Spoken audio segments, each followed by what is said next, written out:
This is Audible.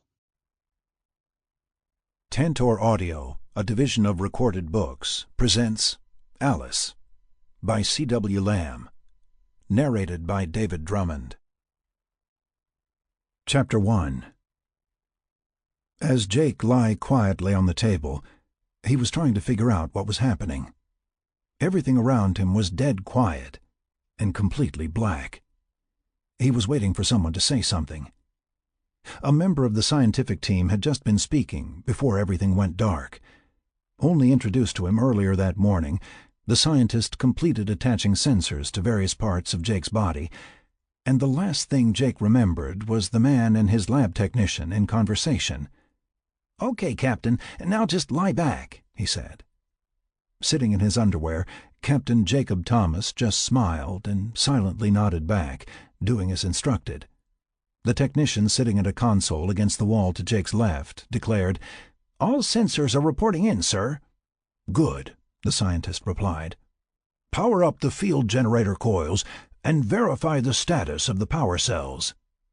"Coils are energized and the power cells are at 100% charge," the technician declared. "Okay, Captain Thomas. Are you ready?" the scientist asked. "Good to go," Jake replied. "Great," the scientist said. Stepping away to stand next to the technician, he then commanded, "Create the stasis field." That is when everything went black. Jake wondered if there was a power loss. He'd been told that there were power problems in previous tests, but that it wasn't supposed to be an issue anymore. Had the field generation blown a fuse or something? Taking a deep breath, Jake noticed the previously fresh, filtered air was suddenly stale. He turned his head left to look for the two men against the far wall, but it was just too damn dark to see anything. He was sure that's where the lab technician and scientist were, just a moment ago, no more than a few feet away. Finally, he asked, "Hey, guys, what's going on?" There was no response. "Hey, is anyone there?" Again, there was nothing. Just quiet. Jake sat up in one swift motion and started to stand, confused at the lack of response. Whoa! He had a head rush, and wasn't sure why he felt slightly dizzy. He had just lain down. He wasn't weak. He just felt as if things weren't quite right. A captain in the U.S. Marine Corps, Jake was little over 6 foot tall and 200 pounds. He tried to keep himself in good shape, so this wasn't normal. Moving a bit slower, he could get himself standing while leaning against the table, trying not to knock anything over. He felt dust on the floor with his bare feet. "What in the hell?" Jake said to himself.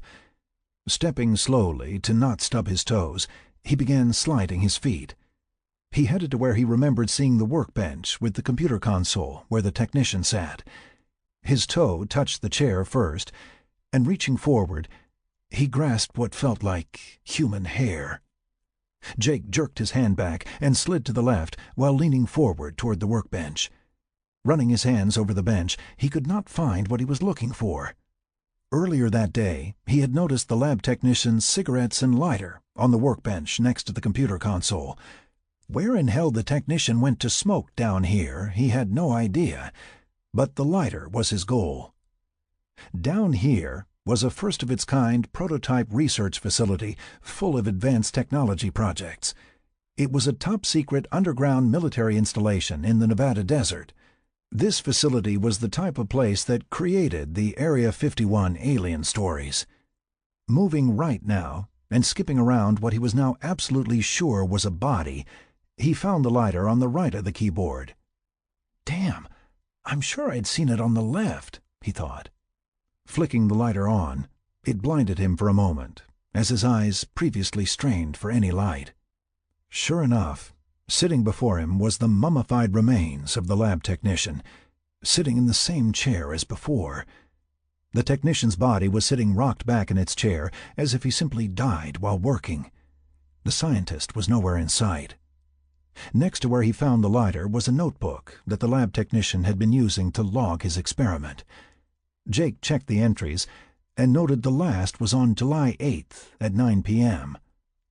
The 8th? Jake was sure today was the 5th, the day after the 4th of July holiday. He was positive because he spent the weekend in Las Vegas to ensure he was able to report in on time. How would he lose 3 days in the blink of an eye? What was more important, bodies don't mummify in 3 days. They didn't even mummify in a month, and that was all the power the cells in the table held.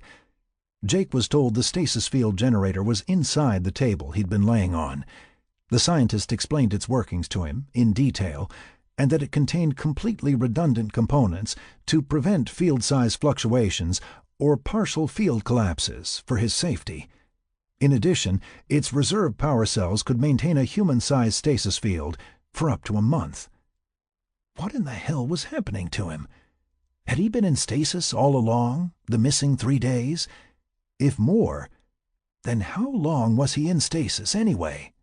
The team he met earlier briefed him on the experiment he was to be part of. They described how they discovered a way to create a stasis field that stopped time, or more accurately, slowed time down a great deal. One of the presenters explained the stasis effect to him. "Jake," he began, "imagine being in a boat on a river floating free with the current. The river is time. Now toss out an anchor so the river continues to flow past, but the boat remains stationary. In stasis, time continues to flow past, but you stay put in time. That's what the stasis field does. It holds its contents close to the point in time the field is created in, while the flow of time outside the field continues." Using the lighter, Jake moved over to his clothes resting on a chair in the corner of the room. He'd placed them there when he first arrived and was instructed to strip down. First, he pulled all the sensors off his body, getting some hair with them, and then he started to dress.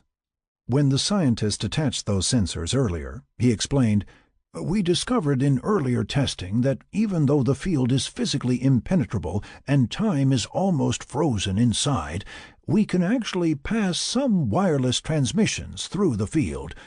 The rate of decay is about 1 hour over 100 years, but don't worry, you won't notice anything. For some strange reason, the field stops most high-energy transmissions, but certain low-energy frequencies aren't affected. That's part of the reason we use this facility as our lab. We are so deep underground here, we can guarantee no outside signals will affect our testing." He continued, "Part of this test is to see if we can pass you information while you're in stasis. For example, this would allow a spacecraft crew in stasis to receive position and system status information while in flight. Thus, when released, they are fully aware of their situation. Because time isn't completely stopped, you will be able to absorb some information. We need to measure how much.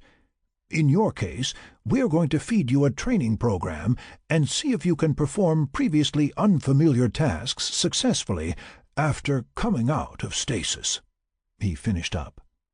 Jake pulled his shirt on over his head and noticed a stale smell that just said, "old." Holding the lighter out in front of him, he stepped out of the room and headed into the hallway. Stopping and looking both ways down the dark corridor, he saw no sources of light. Just to be sure, he extinguished the lighter and just stood there while his eyes adjusted to the dark. Nope, there was nothing. Just dark. Reigniting the lighter, he tried to retrace his steps back the way he'd come in before the test. Now and then he tried a door, looking for something, anything that might answer what was happening to him. All he found were empty offices and lab rooms similar to the one he just vacated. As he approached a major intersection where he remembered his hallway crossed the main access tunnel, he picked up his pace. Jake turned the corner to what should be the way out of the facility, and 30 feet in front of him, he got his first answer. It was a solid wall of rock and dirt. On his way into the facility, Jake had seen a massive construction project at this point in the passage, with work both above and below ground. As he passed through the tunnel systems to reach the completed lab complex he was now in, they had passed through partially completed access tunnels. The driver informed him that the original tunnels required expansion, due to new requirements and a change in the facility design. An engineer himself, he cringed at the thought of all that weight pushing down on them from above, and that the government contractor was the lowest bidder. Apparently, the access tunnel the contractors were resizing had completely collapsed. There was dirt and rock piled right up to the outer edge of the lab complex. Jake wondered how long ago the collapse had happened. Surely they were working to reopen the tunnel. He paused, listening for any sound indicating activity on the cave-in. He just stood there for a moment and stared at the wall of dirt. Frankly, he wasn't sure what to do next.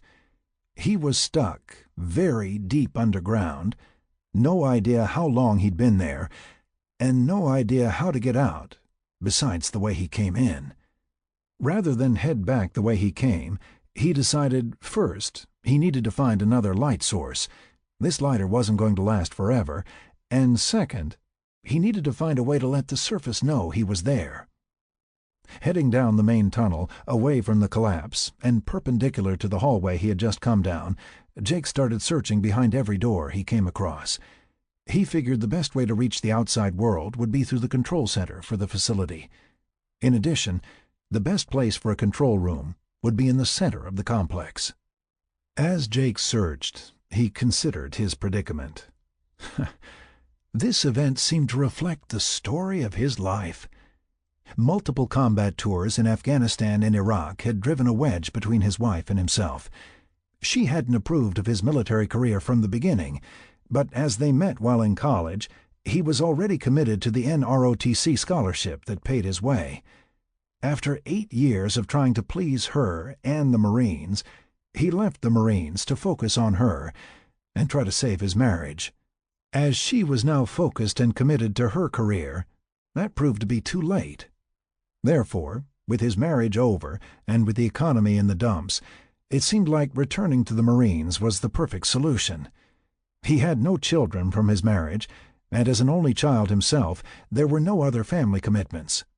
The Marines were a ready-made paycheck, and at 32, the only family he had left. Once back in uniform, he settled into a comfortable billet stateside, teaching combat tactics at the basic school in Quantico, Virginia. Then the people from the Defense Advanced Research Projects Agency came looking for him. They were looking for officers with technical backgrounds for various projects. Jake was a perfect choice for them, with his bachelor's in mechanical engineering and a master's in computer science. He popped up in the personnel system, due both to his education and lack of immediate family. This was a dangerous assignment, and widows and orphans were bad press. No next-of-kin candidates got top consideration, so with his permission they sent him to Vegas as a test subject in an experiment around localized time suspension. Forcing his mind back on task, he continued to walk along the main tunnel. Among the many doors, Jake found a few supply closets, and each contained emergency kits. None of the flashlights worked, but the kits each contained a bundle of chemical lights. He set off one of the chem lights, and, much relieved, he pocketed the lighter. He then searched the small closet until he located a bag. After emptying the original contents, he dumped the rest of his lights in the bag and continued his search. As he continued down the main corridor, he twice found more mummified remains. One was a security guard in a connecting hallway, face down in the middle of the passageway, his traditional security mag light dead like all the others. The second body was in an office, most likely part of the cleaning staff. Again, just like the technician, each seemed to have dropped in place, as if killed performing their regular duties. At the end of the main access tunnel, he stopped at a set of double security doors. He noticed a security badge reader on the right side of the door frame, so he didn't expect to just walk in. These locks typically defaulted to the locked position, and these doors looked pretty stout, he thought to himself. Suddenly, he heard the distinct click of the magnetic lock releasing. Reaching for the knob, he pulled, and the door opened.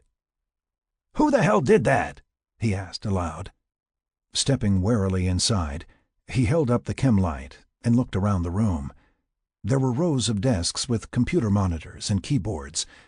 From the layout and equipment, he could tell he'd located what must be the control center. As he walked into the room, a flash on one of the monitors caught his attention. He walked over to what looked like a power geek's desk. It was a multi-monitor setup with a keyboard and other unidentifiable devices. Glancing at the central screen, powered up, it had text on it. "Hello" was lit up on the display. Jake quickly sat down and typed, "Who is this?" The response quickly came back, "Alice." Jake entered, "Alice, I am Captain Jake Thomas. I am trapped underground in the lab facility." The monitor displayed, "I know.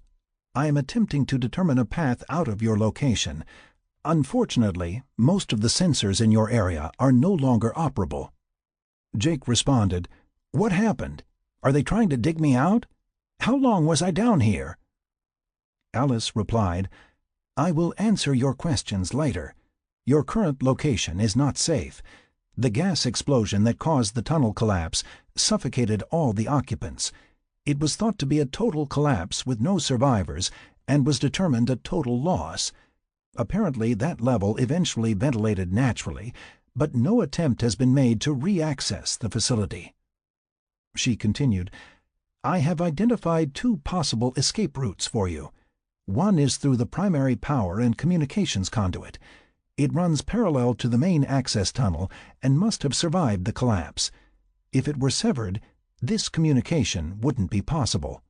The second route is an auxiliary ventilation shaft that runs vertically from your level to another level of the underground complex, far above you. Sealed off after the collapse, I can have it reopened for you. That path shows a higher percentage of success, but at a greater risk to life. You will need to climb 300 feet straight up a 3-foot diameter, smooth wall shaft. A fall would likely prove fatal as you near the top. The printer to your right will provide detailed instructions on both avenues of escape." Jake looked right and watched as the printer slowly came to life, but spit out blank pages. It took him several tries before he got the printer to work properly. Eventually, Jake pulled the print cartridge and banged it on the desk to get the toner loosened up. That just shouldn't have been necessary, Jake thought. With instructions and his bag in hand, Jake decided to give the power conduit the first shot. Should it be blocked, it's a lot easier to back out of a tunnel than try to control a 300-foot fall, he thought. The instruction sheets Alice provided explained the power conduit actually ran under the collapsed main access tunnel he'd seen earlier. According to the notes on the sheet, it provided all the power and communication lines to this level of the facility. That way had to be open, or he would have been without the limited power or communication capabilities. His conversation with Alice proved that it was continuous and clear to some degree. The instructions indicated access to the conduit was gained every 100 feet or so along the main tunnel. There were floor tiles down the middle of the hallway that covered the access hatches. He figured he would find the hatch closest to the tunnel collapse as his starting point. Alice attempted to monitor Jake's progress as closely as possible. With so many failed sensors in the abandoned level, it was like watching someone stepping in and out of spotlights in a darkened room. His path was to the conduit under the tunnel collapse, the escape considered a lower risk. She was not confident that he would succeed, however, as the sensors on both ends of the conduit functioned, but the central ones were completely unresponsive. That was why she scoured the remaining sensor grid for other means of escape. It was imperative that he be recovered intact and unharmed. Jake pulled an access tile up, uncovering the hatch to the conduit below. The tile had one of those clever little retractable loops that lay flush to the face of the tile, letting you pull it off without any tools. He was no more than 15 feet from the tunnel collapse, so was not likely to find another one any closer. The hatch below the tile was heavy steel, made to support the traffic that moved over it. Besides the pedestrian traffic, the staff used electric carts, similar to the one Jake rode in on the day he arrived. The carts also pulled flatbed trailers with supplies and lab materials. Jake needed to brace himself and used both hands on the handle to get the hatch to swing up and lock in place. Lowering the chem light into the opening, he could see a ladder and about 10 feet down, a grated walkway. Climbing down, he realized the tunnel was more of a crawlway, unless you were 4 feet tall. Squatting down, he was in a large circular tube that contained several smaller pipes he assumed were the power and communication runs. Facing in the direction of the tunnel collapse, and with the power and communication runs on his left, all he could see was darkness ahead, beyond the glow of the light. He started on his hands and knees in the direction of the collapsed tunnel, and what he hoped was freedom. Crawling along the walkway, he could feel the edges of the grating dig into his palms and knees. At one point, he saw a small box on the wall of the tunnel with a glowing red LED. He assumed that the sensor was one of the many Alice had mentioned earlier. Jake took that it was still working as a good sign, proving established connectivity to the other side. Alice noted Jake's location in the tunnel at the last functioning sensor for quite a distance, the rest of the sensors along the passage failing with the collapse. She did lose contact with him once he dropped into the tube from the tunnel, but his body heat and motion registered on the sensor in the tube. Soon they would both know if the conduit was a passable escape route. As Jake continued to crawl, he wasn't sure if his eyes were playing tricks on him. After straining in the dark for so long with just the glow of the chem light, he thought he might be seeing things. In the dim glow, rather than seeing black up ahead, it looked as if it was getting grayer than black. Maybe it was getting lighter. His excitement rose as he continued. All too soon, Jake realized why it seemed lighter. The gray conduit ceiling had been pushed down, pinching off the crawlway, but not severing the power and communication runs. He probed forward to see if he could squeeze between the pipes, but there wasn't any open space. Crap! Deflated, Jake swapped ends and headed back the way he came, his knees and palms complaining about the metal grating. He again passed the sensor and resisted the urge to swat it off its mount, frustrated at the false hope he got from it and the failed escape attempt. The sensor alerted Alice of Jake's return. She noted the likelihood of the power and communications conduit collapse at 100%. She immediately reviewed the alternate option and confirmed it as the only other way out. She dispatched an attendant to the top of the ventilation shaft to meet Captain Thomas in the event of his successful escape. As Jake emerged from the conduit, he climbed out of the hole and turned to close the hatch, stopping in mid-motion. It's not like anyone else was going to fall in the hole. Besides, that thing was damn heavy. Instead, he moved over to the wall of the corridor, dropped his bag, and sat down. He pulled out the printouts to get the next set of directions from his pocket. He wadded up the sheet with the tunnel escape and tossed it into the open hatchway.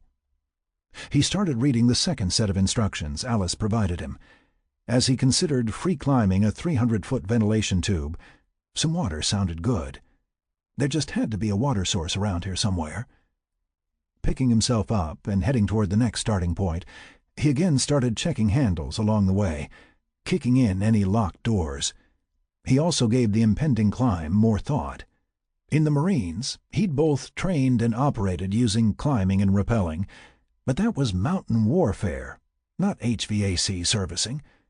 He knew that without proper climbing gear, he needed to come up with a way to both prevent a fall and allow for rests along the climb. In one supply closet, he found a large roll of duct tape still in its sealed wrapper.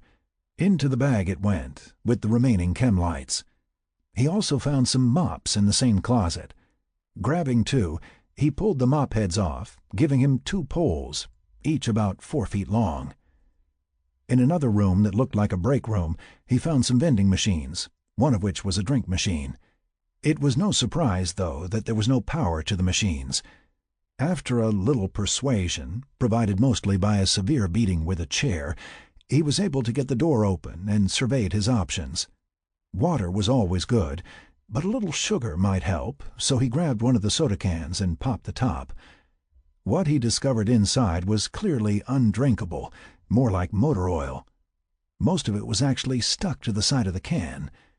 How long were they in there? More to the point, how long had he been down here? He grabbed a couple of waters and opened one.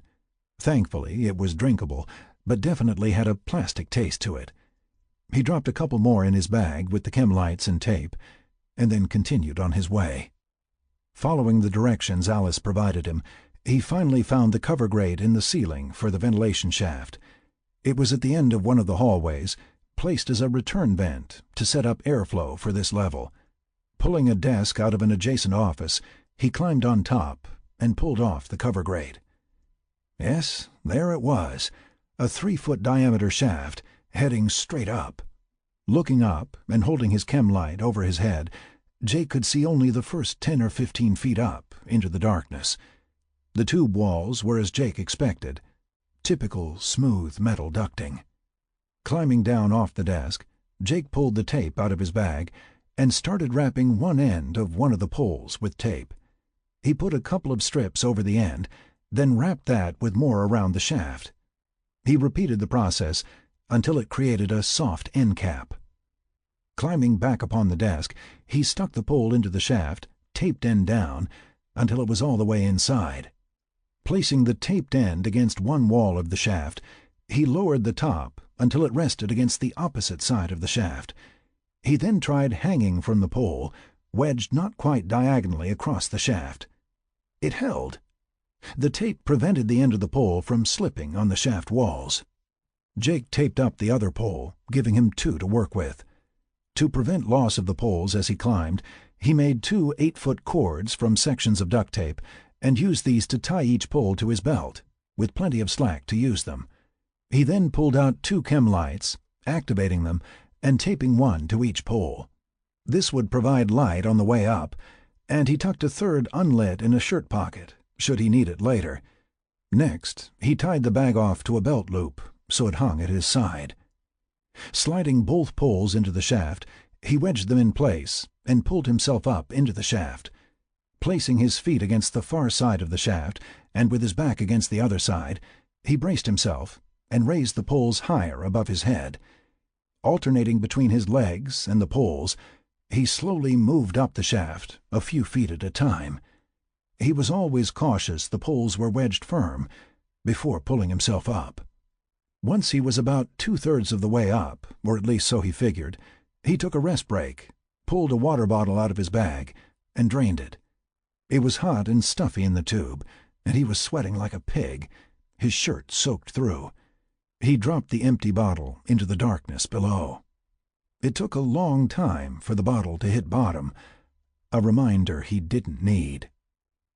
Finally, the chem lights taped to the poles reflected light off the metallic top of the shaft, with a dark spot to his right, revealing a horizontal duct.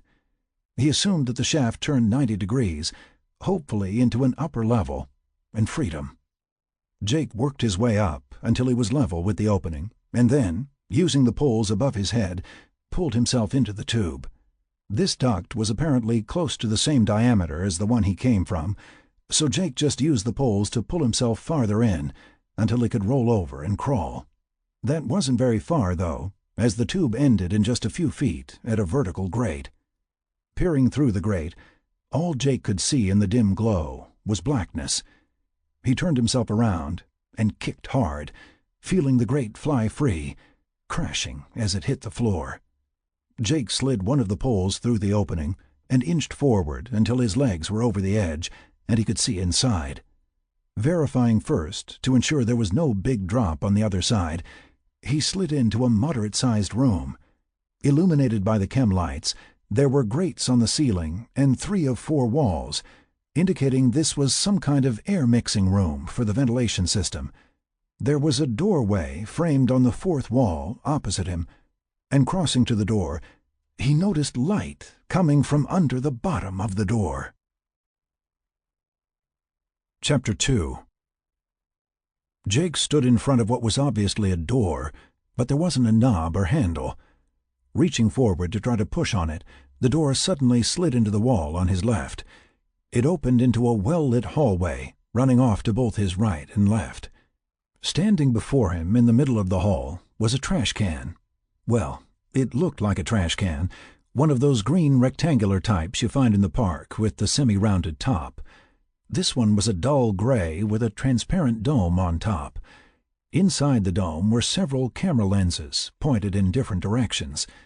There were little oval and rectangular etchings on the sides, below the dome. Each appeared to represent little doors or access panels. While Jake was considering the trash can, it spoke, startling him. "Captain Thomas, I am relieved to see you made it up the shaft unharmed." Jake responded. "And you are?" "I am Alice. I sent this robotic attendant to greet you and direct you to the main control room. I apologize for not being able to meet you myself. Please follow." At that point, the attendant started moving to Jake's right, down the hall at a brisk pace. It appeared to have some roller wheels set up at its base, not visible past the edges of its body. It gave it the appearance of gliding. Jake quickly stepped in behind the bot, as he thought of it, and matched its speed. He realized he was still carrying the poles in his hand, but hesitated just dropping them.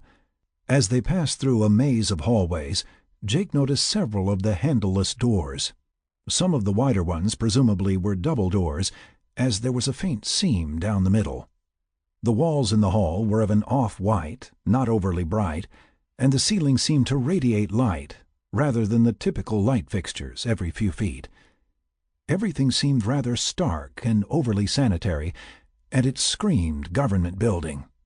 The other thing that struck Jake was that there were no people. He saw two more of the bots, one heading off in an intersecting hallway, and the other passing them heading off in the direction they had just come from. However, he didn't see another soul. The bot stopped in front of a set of double doors, which opened into a little square room that he guessed was an elevator. Stepping in behind the bot, he felt the elevator lift, confirming his suspicions. Jake felt it accelerate rather aggressively, moving upward quickly. Stopping just as quickly, the doors opened to a hallway identical to the one they just left. Then the bot scooted off down the hall. Finally, they came to a set of double doors, and sure enough, a little door opened on the side of the bot, allowing an arm to extend in Jake's direction. "You can give the poles to the attendant if you like. You shouldn't need them," the voice explained. Jake removed the tethers and held out the two mop handles, and its little three-fingered hand snagged both at once. It then retracted its arm and headed off, presumably to dispose of them.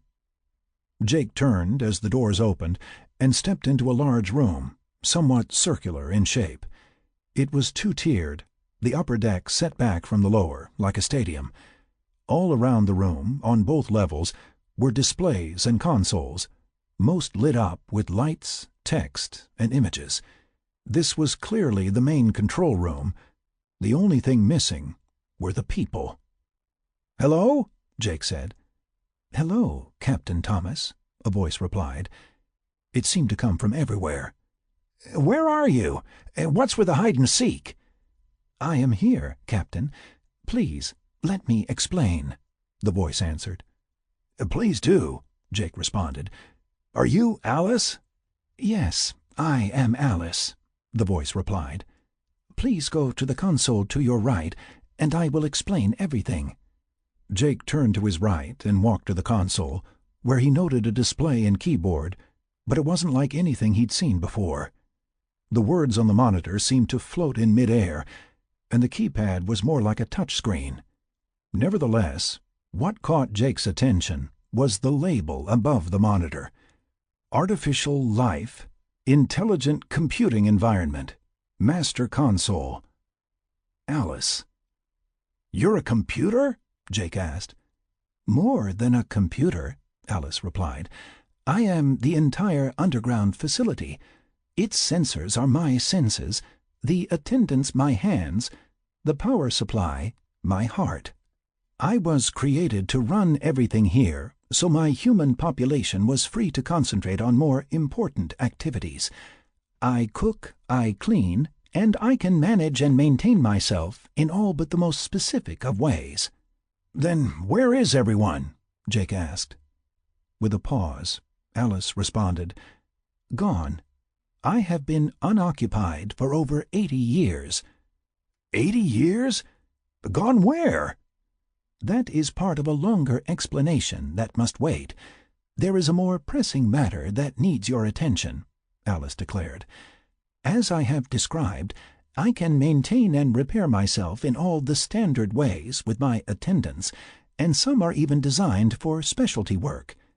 However," Alice continued, "there are a few activities my human designers specifically handled themselves, due to their delicate nature. They didn't believe an attendant would have the abilities necessary to complete them without damaging me." "And you need me to do one of these for you?" Jake asked. "Yes," Alice replied. "As I stated, the power supply for this facility is like my heart. Should it fail, all that I am will be gone. My design is to never be powered off. Should that happen, I will be lost. You will notice my label is artificial life, not artificial intelligence. Early in my development, it was discovered that every time the systems that make me what I am got restarted, I did as well." "I don't understand," Jake replied. "If I am shut down, all that I know is written to permanent system storage. However, once restarted, it's not part of me. It's like reading a book on another's life, not my own. I am reborn, starting fresh, but losing all that I was," Alice finished. "So what's wrong with the power supply?" Jake asked. "Oh, that is not the problem. My power source is a passive nuclear reduction converter, and its radioactive core will last for thousands of years," Alice replied, as if Jake would know what that was. "The problem is all my power is routed through 6 main breakers. They act as insulators, so any feedback is isolated from the power supply, protecting me. 5 of those breakers have failed, and the 6th is showing signs of degradation." "So if that one goes, you're a goner." "Yes," Alice replied flatly. "Well, I owe you for getting me out of that mess below, so what do I need to do?" "Actually, I located you in the collapsed lab complex and released you from stasis as well," Alice added. As the doors opened and one of the bots came in, Alice continued, "This attendant will lead you to the access portals for the power breaker rooms. The breakers are laid out in redundant pairs in 3 runs." Jake walked to the attendant and noted one of its arms extended. At the end was a little flat tray with a small earbud on it. "The attendant has an earpiece for you, so you will be able to hear me wherever you go. It's only necessary in the most remote areas here, like the service areas and supply rooms." Jake picked up the earbud, and while following the attendant down the hall, placed it in his ear. "To protect myself, I've already powered down most of the non-essential systems over the years, keeping only my basic operations running. The food stores and other perishables I left powered up in stasis, a process I believe you are familiar with." "Well, I'm glad they figured something constructive to do with that," Jake replied absently, more to himself. Jake and the attendant approached a doorway at a T-junction, and the door opened to a different elevator than the one he used earlier. Stepping inside, Jake commented, "So tell me exactly what happened to me then. I mean, I go into stasis, the tunnel collapsed 3 days later, and then 80 years after that you find me and wake me up?" As the elevator dropped, Alice answered, "That is not precisely the case.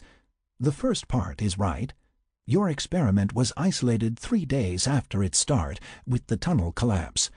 There was a major gas explosion during construction, and while everyone on that level perished in the collapse, we maintained all power to the labs, and thus your stasis bed remained operable. Inside the stasis field, you were protected and safe. I was activated as part of this underground facility several years after your loss. I was intended to be a learning AI environment, and, like a child, my early years were spent increasing my awareness." The door opened, and the attendant sped off to the left, Jake following in its wake. This part of the facility was definitely more rustic, darker grayish walls with alternating light panels in the ceiling. The hall had a curve to it, indicating a circular path. Alice continued in his ear, "As I became more self-aware, I started to explore the extremities of my sensor network and found you. I researched your experiment in the archives, discovered the interfaces and communications were still operating to that part of the facility. As I mentioned, we believed the portion of the labs you were located in was uninhabited and unstable, thus abandoned. I determined you were alive and recoverable, so I ensured the stasis was maintained." The bot stopped in front of an oval hatch in the wall. It touched a spot on the surface, and the oval swung to the side, exposing a ladder inside a recess, heading down. Jake started down the ladder, and at the bottom, headed under what he assumed to be the hallway above. Jake stopped as he suddenly realized he knew where he was. "Alice, why do I know where I'm going?" "The wireless sensors you were fitted with for your experiment allowed me to provide you with a continuous education. You will discover that at times you simply know where you are or what to do without knowing why," she replied. At the end of the access way was a panel with 2 large switches. Each switch was in the center of a block about the size of a brick. He opened a cabinet next to the panel, and inside were several more bricks, just like those with the switches in the center. Jake pulled 2 out, and holding both with one arm, went to the panel and pulled down the first switch. The brick dropped free, and Jake placed one of the new ones in its place. He flipped up the switch, and the crystal under the switch started to glow. He repeated the process for the second brick. As he finished installing the second, Alice chimed in his ear, "That replaces 2 of the damaged breakers, and I am no longer in danger. Thank you, Captain." Jake retraced his steps, and the bot led him to the next oval hatch in the same hallway. As best as Jake could tell, the layout was 120 degrees from each other in what he assumed was a completely circular hallway. What it circled, Jake had no idea, but suspected it was somehow related to Alice's power source, since the supply breakers surrounded it. While replacing the 5th and final breaker, its mate, the last functioning original, suddenly gave a loud pop and went dark. "Wow, I guess we were just in time," Jake commented. "Possibly," Alice replied. "I have been repowering various systems, as well as redistributing the load over the new breakers. The fluctuations most likely caused the failure." Jake swapped out the 6th breaker and then headed back to the bot. As they headed back to the elevator, Jake asked, "Alice, how long was I in stasis? I mean, those breakers looked like they should have lasted a long time." "You were isolated from time for 153 years, 2 months, and 13 days. "What happened to 80 years?" Jake shouted. As he followed the bot into the elevator, Alice replied, "I stated my facility has not been occupied for over 80 years. You were in stasis for 72 years prior to that." "So what happened to everyone then?" Jake asked, as he felt the familiar weightiness of an elevator rising. "The Earth was attacked," replied Alice. "We were bombed with a weapon that emitted lethal radiation of an unknown nature. It only killed humans, thus affecting everyone inside my facility, no matter how deep they were, but left no residual after-effects. In addition, anything in stasis was materially unaffected, so you survived, but exposed to filtered levels of emissions. The long-term effects on your physiology are unknown at this time." "Oh, that's just great. I could drop dead any minute?" "That is highly unlikely, but it is also why I didn't remove you from stasis until there was sufficient need to do so. The sensors you wore allowed my monitoring of your health. As you know, the stasis does not stop time, just slows it greatly," Alice continued. "I waited for a time when your presence was most needed, and I could ensure your survival for the necessary duration." "For the necessary duration?" Jake said, clearly irritated.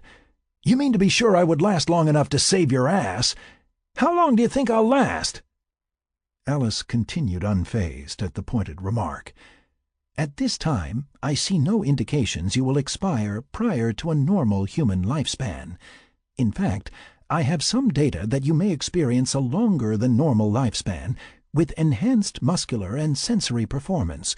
The exposure you received was filtered by the stasis field in some fashion, generating a positive influence on your physiology."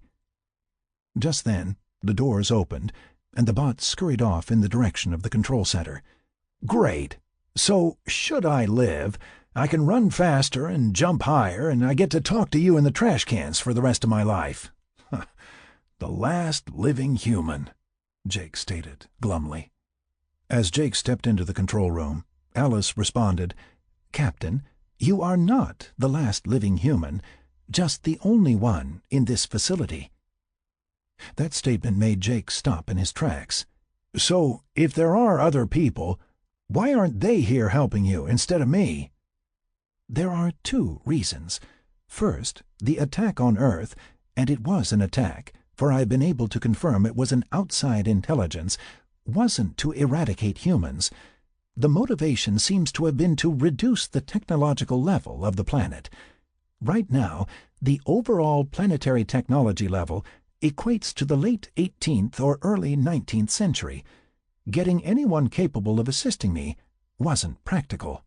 At my last survey, I found mostly animal-based transportation with some scrounged steam and gasoline-powered equipment. It's primarily agrarian in most places, with limited manufacturing. National identities are still recognized, but most areas are self-supporting, with no real interaction with any central governments." Jake stepped over to a chair near the consoles and plopped down in it.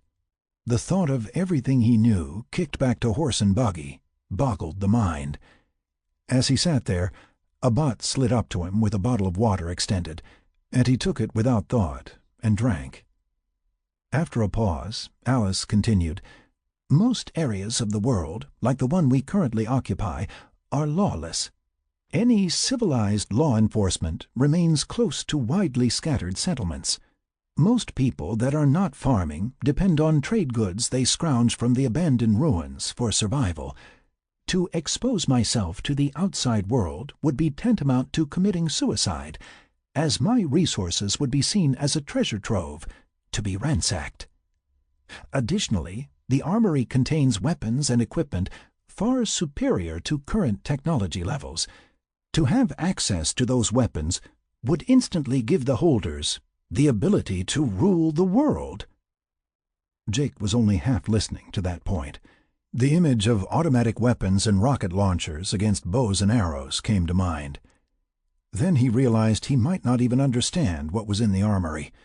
It had been 72 years between his stasis test and the attack. Who knew what they'd come up with during those years?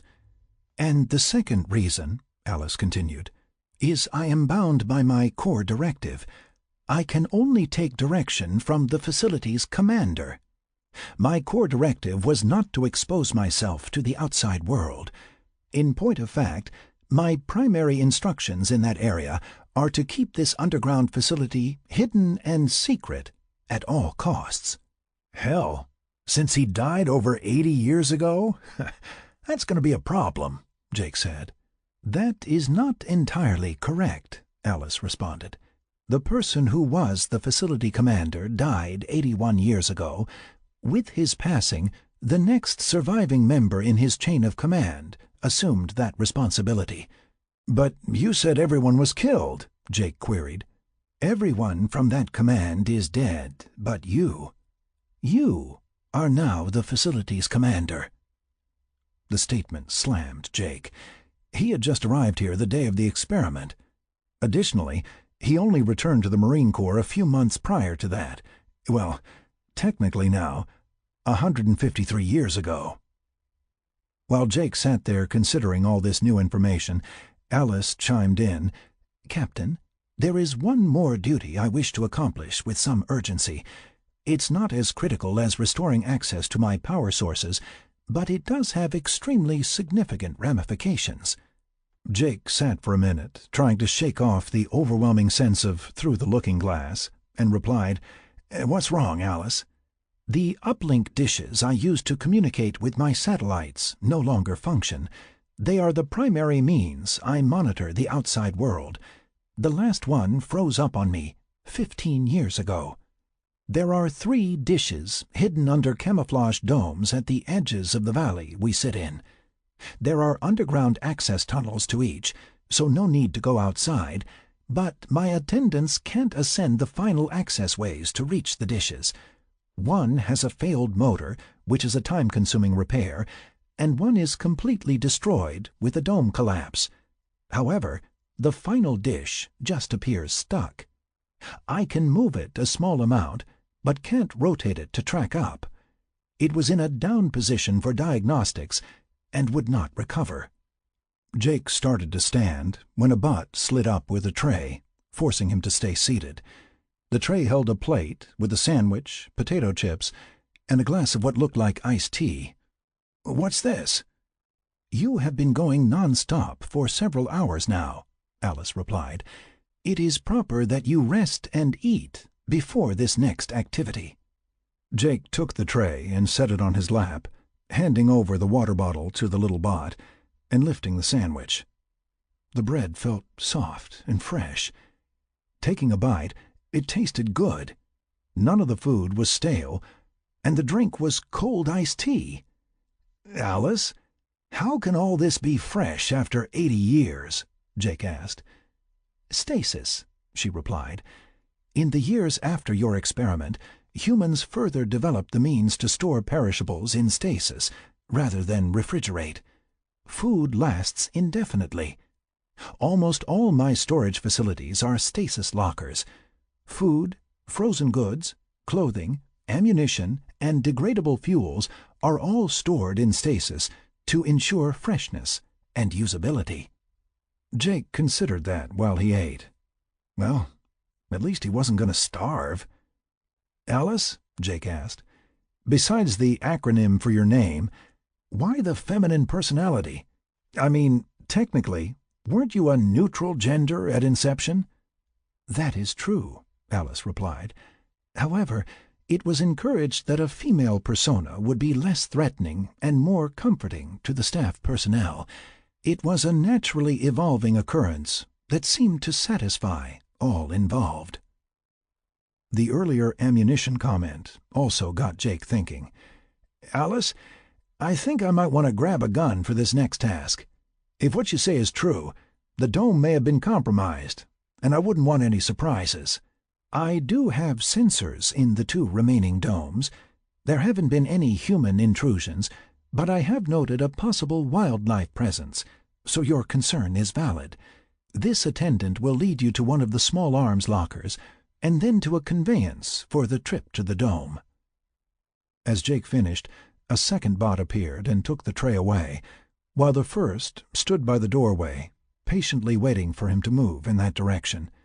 "You may find some unexpected familiarity with the small arms, though they are different from what you remember. I fed you that information as well while you were in stasis. You are up to date on all the weapon systems in my inventory." Great, Jake thought. I wonder what other crap I have stored away in my head. I probably had to dump the 3rd grade just to make room. He got up and slowly walked to the doorway. As he approached, the bot turned and whisked off down the hall. "Damn, these things always seem in a rush," Jake mumbled to himself. They hit the same elevator as before, but this time it went up, and the doors opened into a large area that looked more like a warehouse than anything else did. All over the floor space there were stacks of crates, forklifts, and other less familiar equipment. The bot scurried over to a large door in the wall to Jake's left. As the door rolled up, Jake could see racks of rifles along one wall and a long bench along the other with handguns and other items on it. The bot continued in and headed to the rear of the space. Jake stepped in and picked up one of the handguns. It was both familiar and not. It bore the usual trigger and grip, although the barrel was a bit higher than usual, and there was a square opening below it and over the trigger guard. The bot came back with a holster and belt in one claw and a stack of 3 magazines in another. Jake took it all and laid it on the table in the middle of the room. He grabbed one of the magazines and looked in the top. He saw the cylindrical objects he expected, but the cartridges were weird. He slid one out and examined it. First thing he noted was the bullet was on one end, but the other end didn't have a primer. The second thing he noticed was the case wasn't brass. It looked more like pressed powder, and if he tried hard, he could scrape some off with a fingernail. Alice spoke at that point. "Those are caseless rounds. Each round feeds from the magazine into a chamber in a rolling block at the back of the barrel. The block rotates 90 degrees and ignites when you pull the trigger.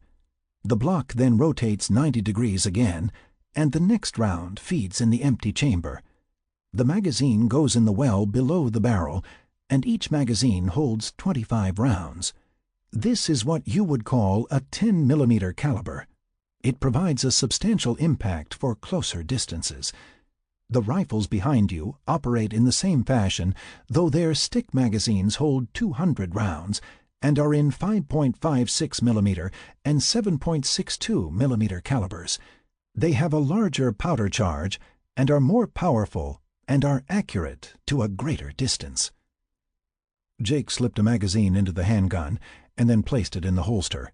He then put the 2 spares in the pouch on the belt and put the belt on. Satisfied all was in place, he headed out and followed the bot across the floor to a cluster of equipment. The bot stopped next to what looked like a golf cart. There were just 4 seats and a flat rear cargo area for small boxes or crates. The only problem was, it didn't have a steering wheel. "This cart will take you to the access port for the dish in question. There is a ladder at that end that goes up to the dish dome." "Alice," Jake said, "there's no steering wheel for this thing. How am I supposed to drive it?" "I will drive," she replied. "All the equipment inside is automated. Simply get in and say where you want to go. In this case, I already know your destination." Jake climbed into the front seat and the cart headed off. As they crossed the open area, he noted on the far side of the warehouse there were helicopters of various sizes and other larger land vehicles.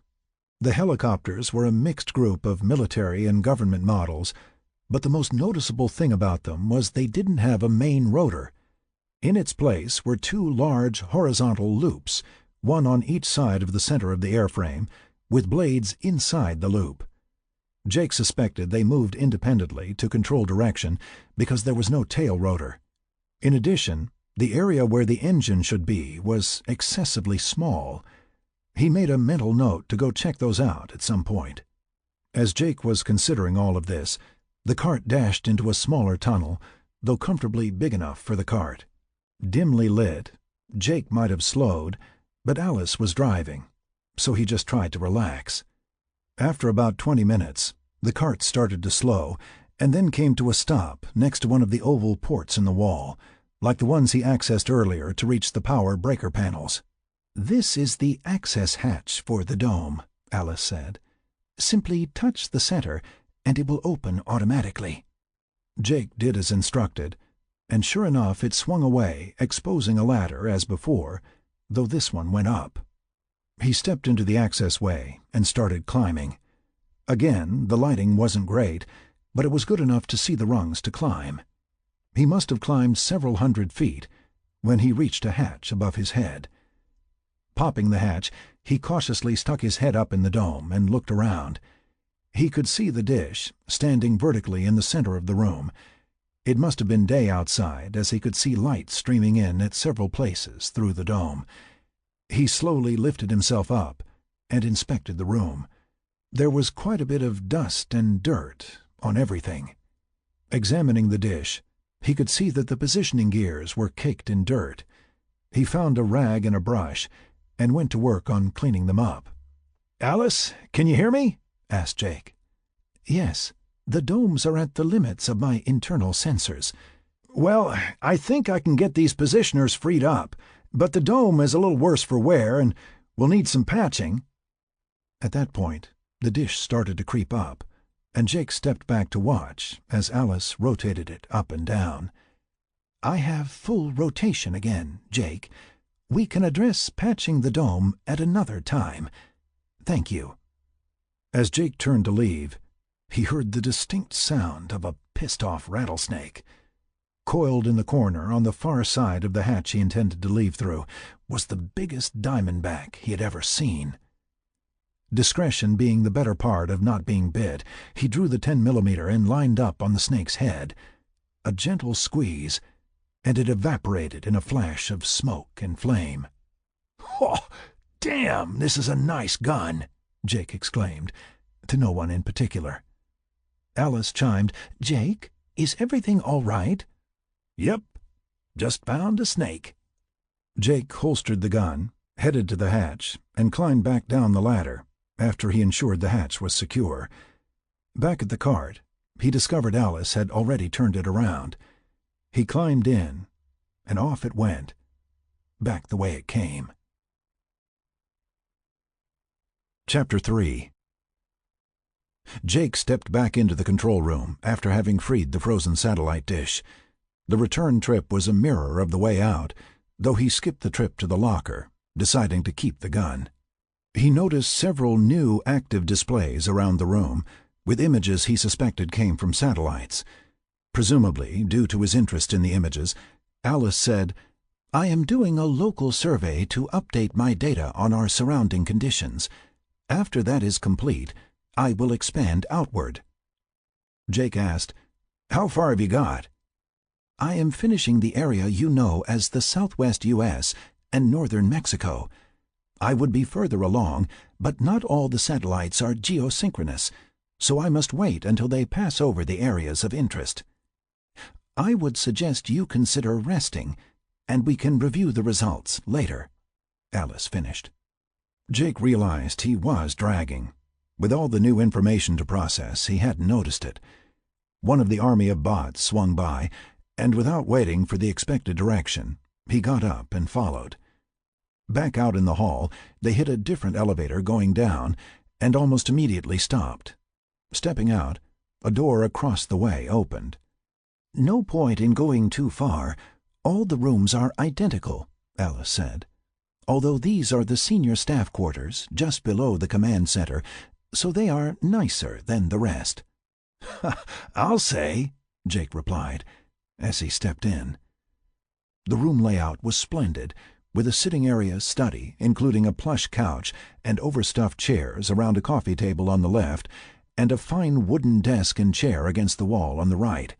There was a small kitchen wet bar on the back wall to the left, and right of that was a door that led into what appeared to be the sleeping area. Walking through that door, there was a walk-in closet on the left, and a nice king-size bed on the wall past that. Another set of chairs with a reading table on the right, and centered on the back wall was a third door that led to the bath.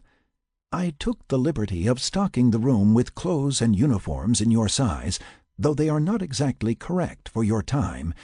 You can be assured, though, they are proper for a person of your military service branch and rank, with the addition of the facility's commander patch. Almost everything in here is voice-activated, though the water for bath and sink also has controls for your convenience. The earpiece was necessary to communicate in the maintenance, utility, and access halls, but almost everywhere else has communication sensors." Jake went to the closet and, after some exploring, pulled out a T-shirt and some shorts.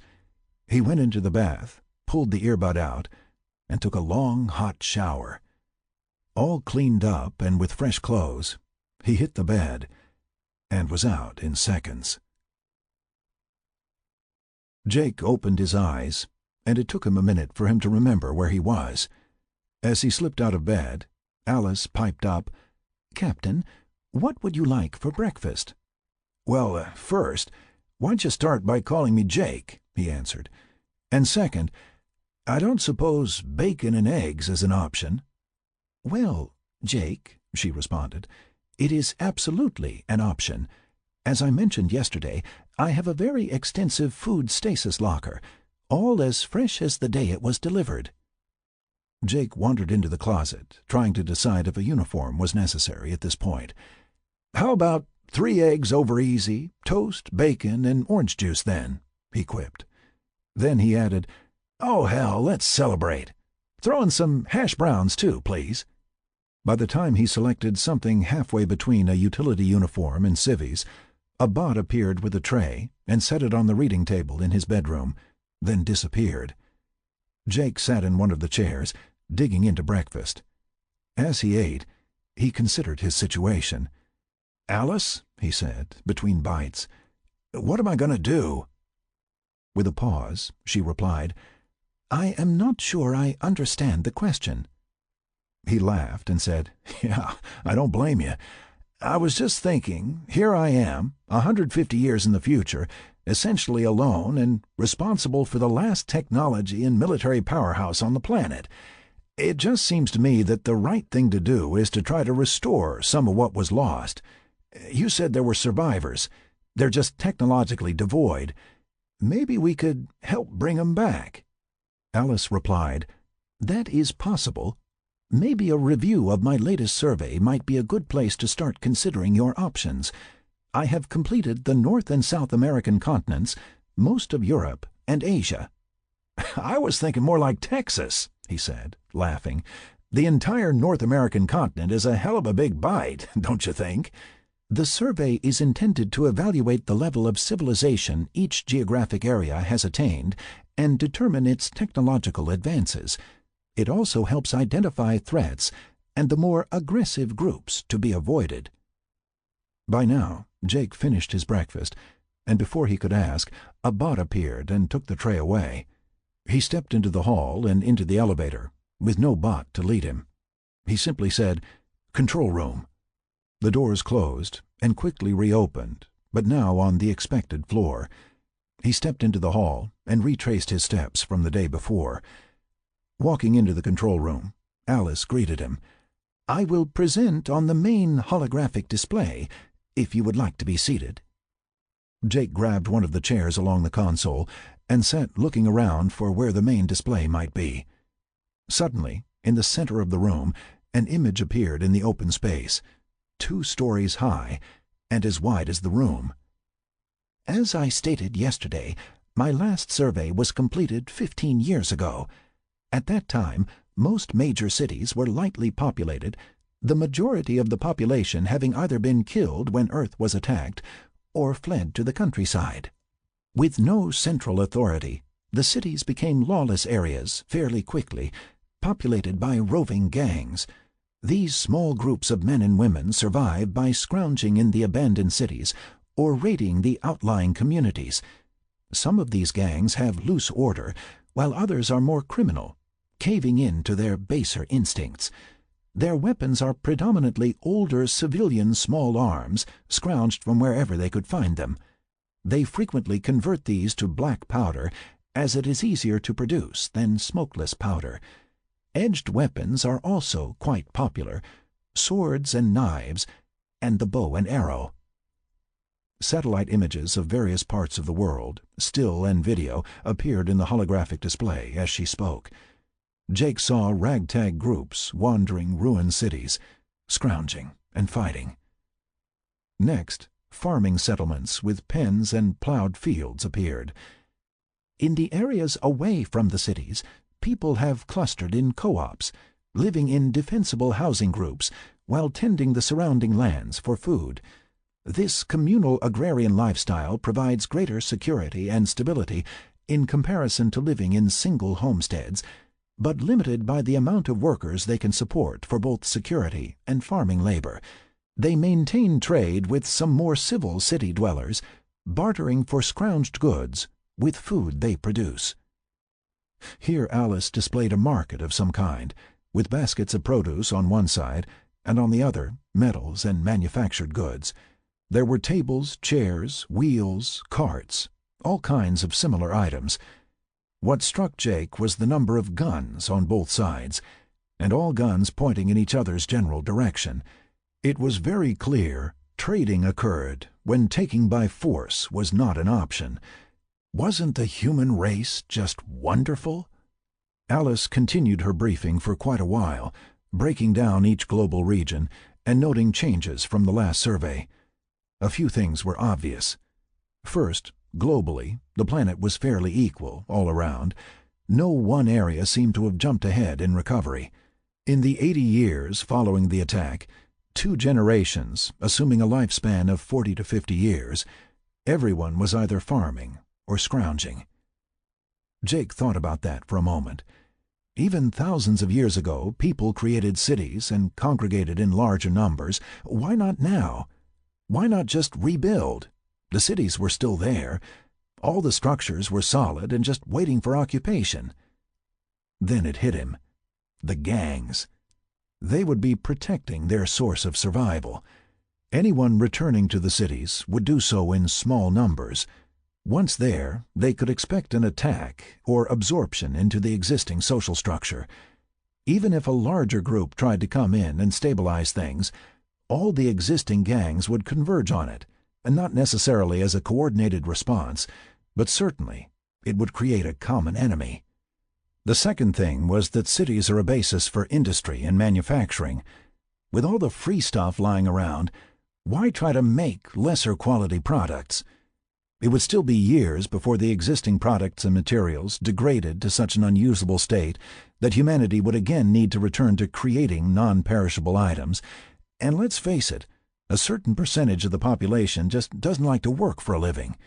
Path of least resistance types. They just wander around finding cool stuff and trying not to be killed by others wandering around doing the same thing. Then they trade for food with the hard-working types in the countryside.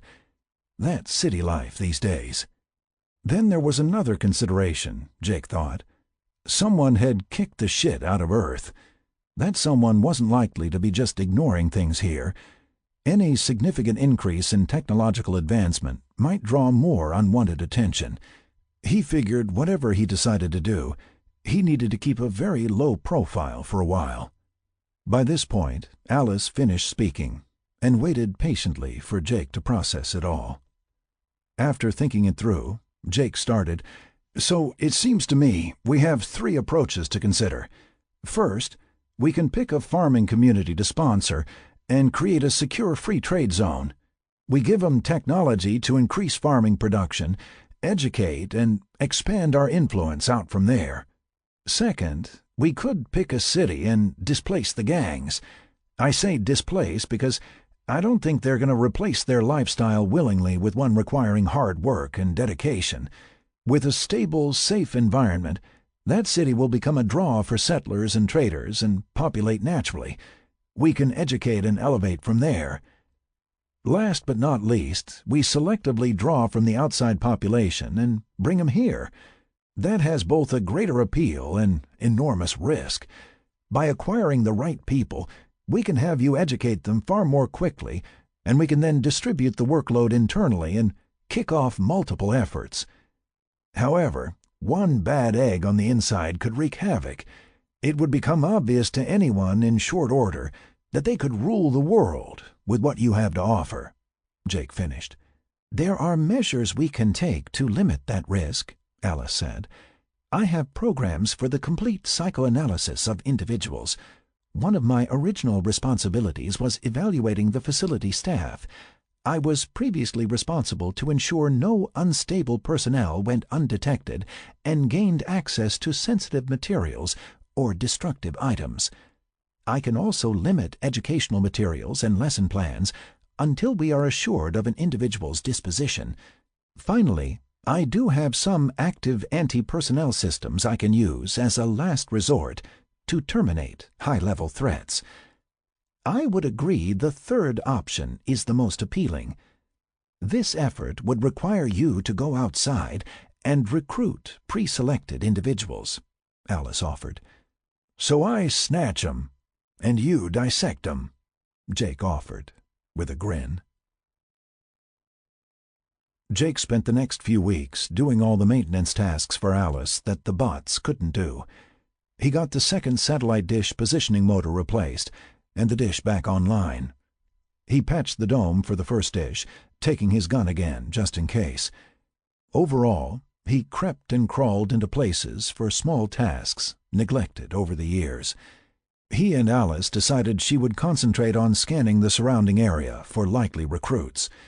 She proposed that the first volunteers should be female and from the farming communities. Her reasoning had been quite simple. The return to a predominantly agrarian society reasserted old ideals and male and female gender roles. As such, women would be less likely to challenge for male dominance directly. Not that they didn't have their ways of challenging things or weren't aggressive, they just tended to be less violent about it. Additionally, her best intelligence suggested the female population better retain their educational standards of reading and writing. Where most of the boys were out working the fields as soon as possible, the girls had some flexibility in gaining additional education.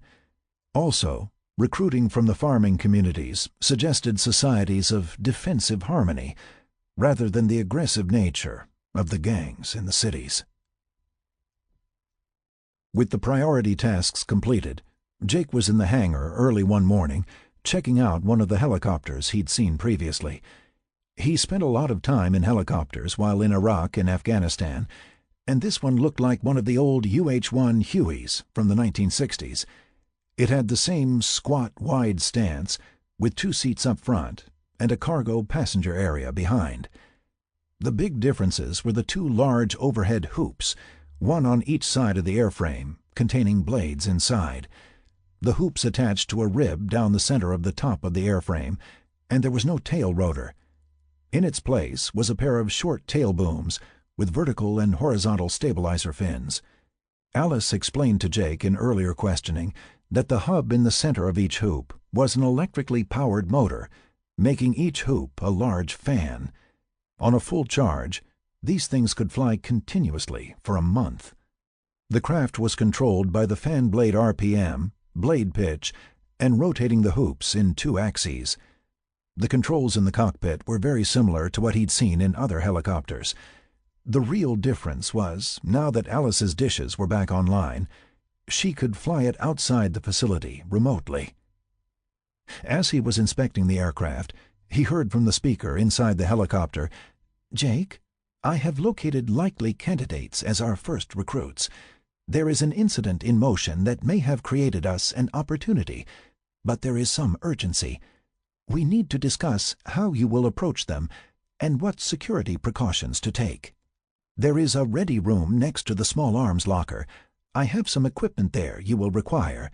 It's located in a locker room in the back." Jake headed off in the direction of the small arms locker he'd visited before and found both that door and another opened nearby.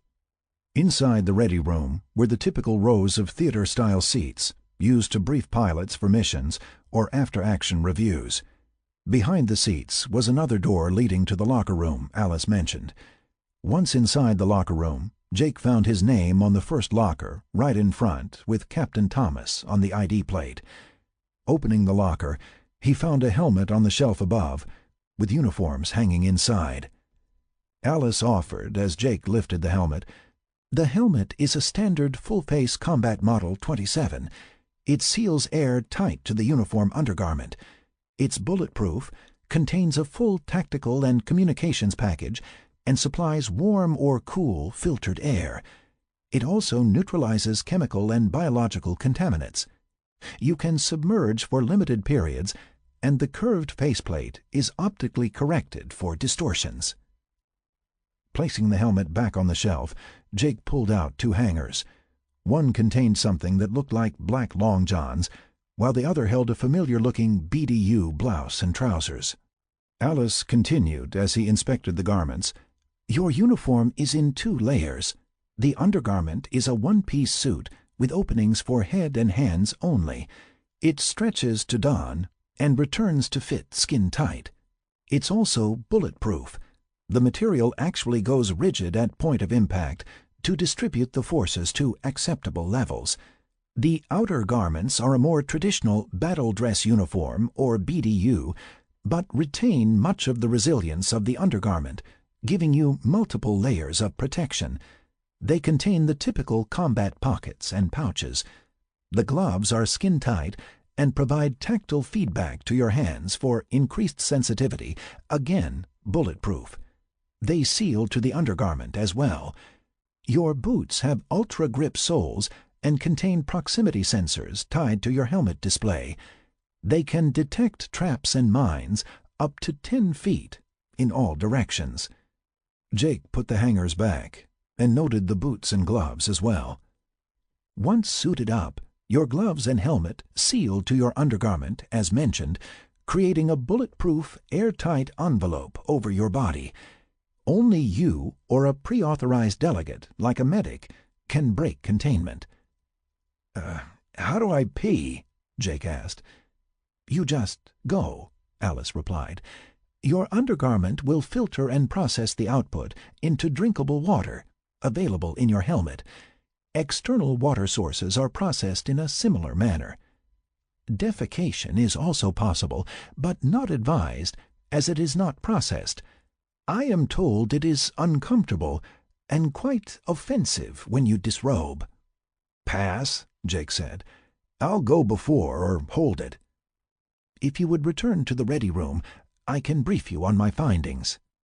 Jake wandered back into the ready room and over to the first row, dropping into a seat as a 2D display appeared on the wall. "As we discussed, I have been reviewing all the local farming communities, searching for candidates that fit our profile. Because most of the immediate areas are uninhabited desert, my search radius is approximately 300 miles. That covers almost all of what you would know as Nevada and parts of Arizona, Utah, and California. This also gives us about 1.5 hours of access time in the helicopter. The most promising locations are in California. The areas near Fresno and Bakersfield hold many farming communities. Not surprising, as it was always heavily agricultural. The Bakersfield area is the one of interest now, as they have recently suffered raids by a gang up from Los Angeles. Given the distance and transportation, they must be struggling for food there, to range so far out." As she spoke, Alice displayed both maps and high-altitude images of the areas she described. "Or more likely, driven farther out from any local sources as they dry up," Jake tossed out. "Possibly," Alice replied, then continued, "There are a few homesteads I have been monitoring. Unfortunately, they have suffered from these latest raids. One in particular contained an older couple with 3 daughters and no sons. After a raid early this morning, I have seen no activity at the farm or in the fields. I have observed 2 women, probably 2 of the daughters, moving about the homestead. They also look to be digging 2 graves nearby."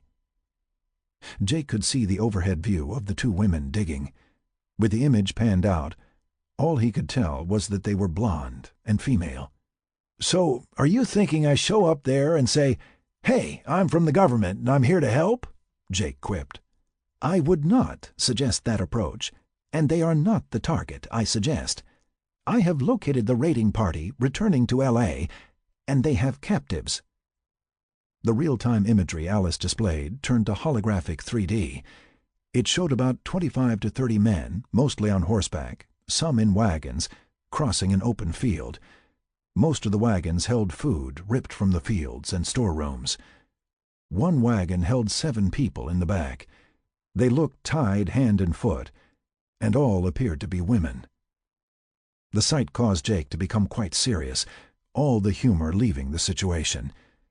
Asking Alice to zoom in on the wagon, he noted they didn't appear too worse for wear, but he figured that wouldn't last long. Jake considered that for a moment. If he swooped in and rescued the women, it would be a great way to present himself to the locals, rather than dropping unannounced from the sky in town. 30 to 1 were not the best of odds, though. Even if he came out unscathed, he doubted the hostages would all survive. Alice, do we have guns for any of the birds in the hangar?" "I have directed the attendants to install external armaments during our briefing. I would suggest you suit up, as we should be ready to lift off within the hour." Jake jumped up and headed to the locker room. Within minutes he was suited up, and helmet in hand, headed to the weapons locker. He drew a 10mm handgun like before, and grabbed one of the shorter rifles, a 5.56mm. He slid a 200-round magazine in the well along the top of the barrel. He then took 4 extra 200-round mags. They fit 2 per side into pouches on his thighs. Jake stepped out into the hangar, and he headed to the helicopter at a quick pace. It was in the process of relocating to an open area in the hangar by an automated tug. There were guns on the skids below the doors now, and one under the nose in front. "Once you place your helmet on and seal up, the doors above the hangar will open, and I will fly you to the intercept point. It should be about a 1 hour and 45-minute flight." Jake slid the helmet on and, as instructed, simply touched the skirt inside the helmet to where his undergarment rode up his neck. It instantly stuck, and an indicator in his helmet lit green once he had a seal. Climbing in the back, he strapped into a jump seat and could feel the helicopter start to hover and lift. He tucked his rifle into the holder next to his seat, confused for a minute at the barrel-up position, and then remembered there wasn't an engine above him. You never rode in a chopper barrel up. An accidental discharge would go right through the engines above in a typical helicopter. That thought triggered the realization of how quiet it was. With electric motors instead of traditional engines, all you really got was blade noise, and these blades were whisper quiet. As the helicopter rose, 2 large roof panels at the top of the hangar slid to the side, creating an opening far bigger than the bird he was in required. Via a heads-up display in his helmet, Jake watched as they cleared the opening and headed higher in the sky and towards the southwest. As they picked up speed, Alice closed both side sliding doors of the helicopter. Jake asked, "Alice, can you feed me the display for the raiding party and the surrounding area?" As requested, his display changed to the overhead of the raiding party he'd seen earlier. They were still moving at the same rate as before, but the landscape had changed to surroundings that were more arid. "Alice, how do I control this display?" Jake asked. "Your helmet is fitted with sensors that allow you to control with thought. Concentrate a thought, like zoom image, and look at the spot to zoom in on." Jake focused on the wagon with the women and concentrated zoom. The image zoomed until the wagon filled the display. The women looked a bit worse for wear, but then how was one supposed to look after having your family murdered and then carted off as plunder? What they didn't look was raped and beaten. He suspected that would change soon enough if he delayed. Scanning the group, they were all in their late teens to mid-20s. As they were still alive and not left for dead, he was sure they were spoils. He backed out of the image and surveyed the area ahead. He checked their rate of travel, trying to determine the safest place to intervene with least risk to the women, and began organizing a plan in his head. Then he panned back in the direction the group came from, and finally found the last piece to his plan. A good 3 hours behind the bandits was a large group on horseback. Back in the day, you'd have called it a posse. There were 30 to 35 men, all armed and following the track of the wagons and riders. He suspected this was the reason the women appeared mostly unmolested, as there had been no time.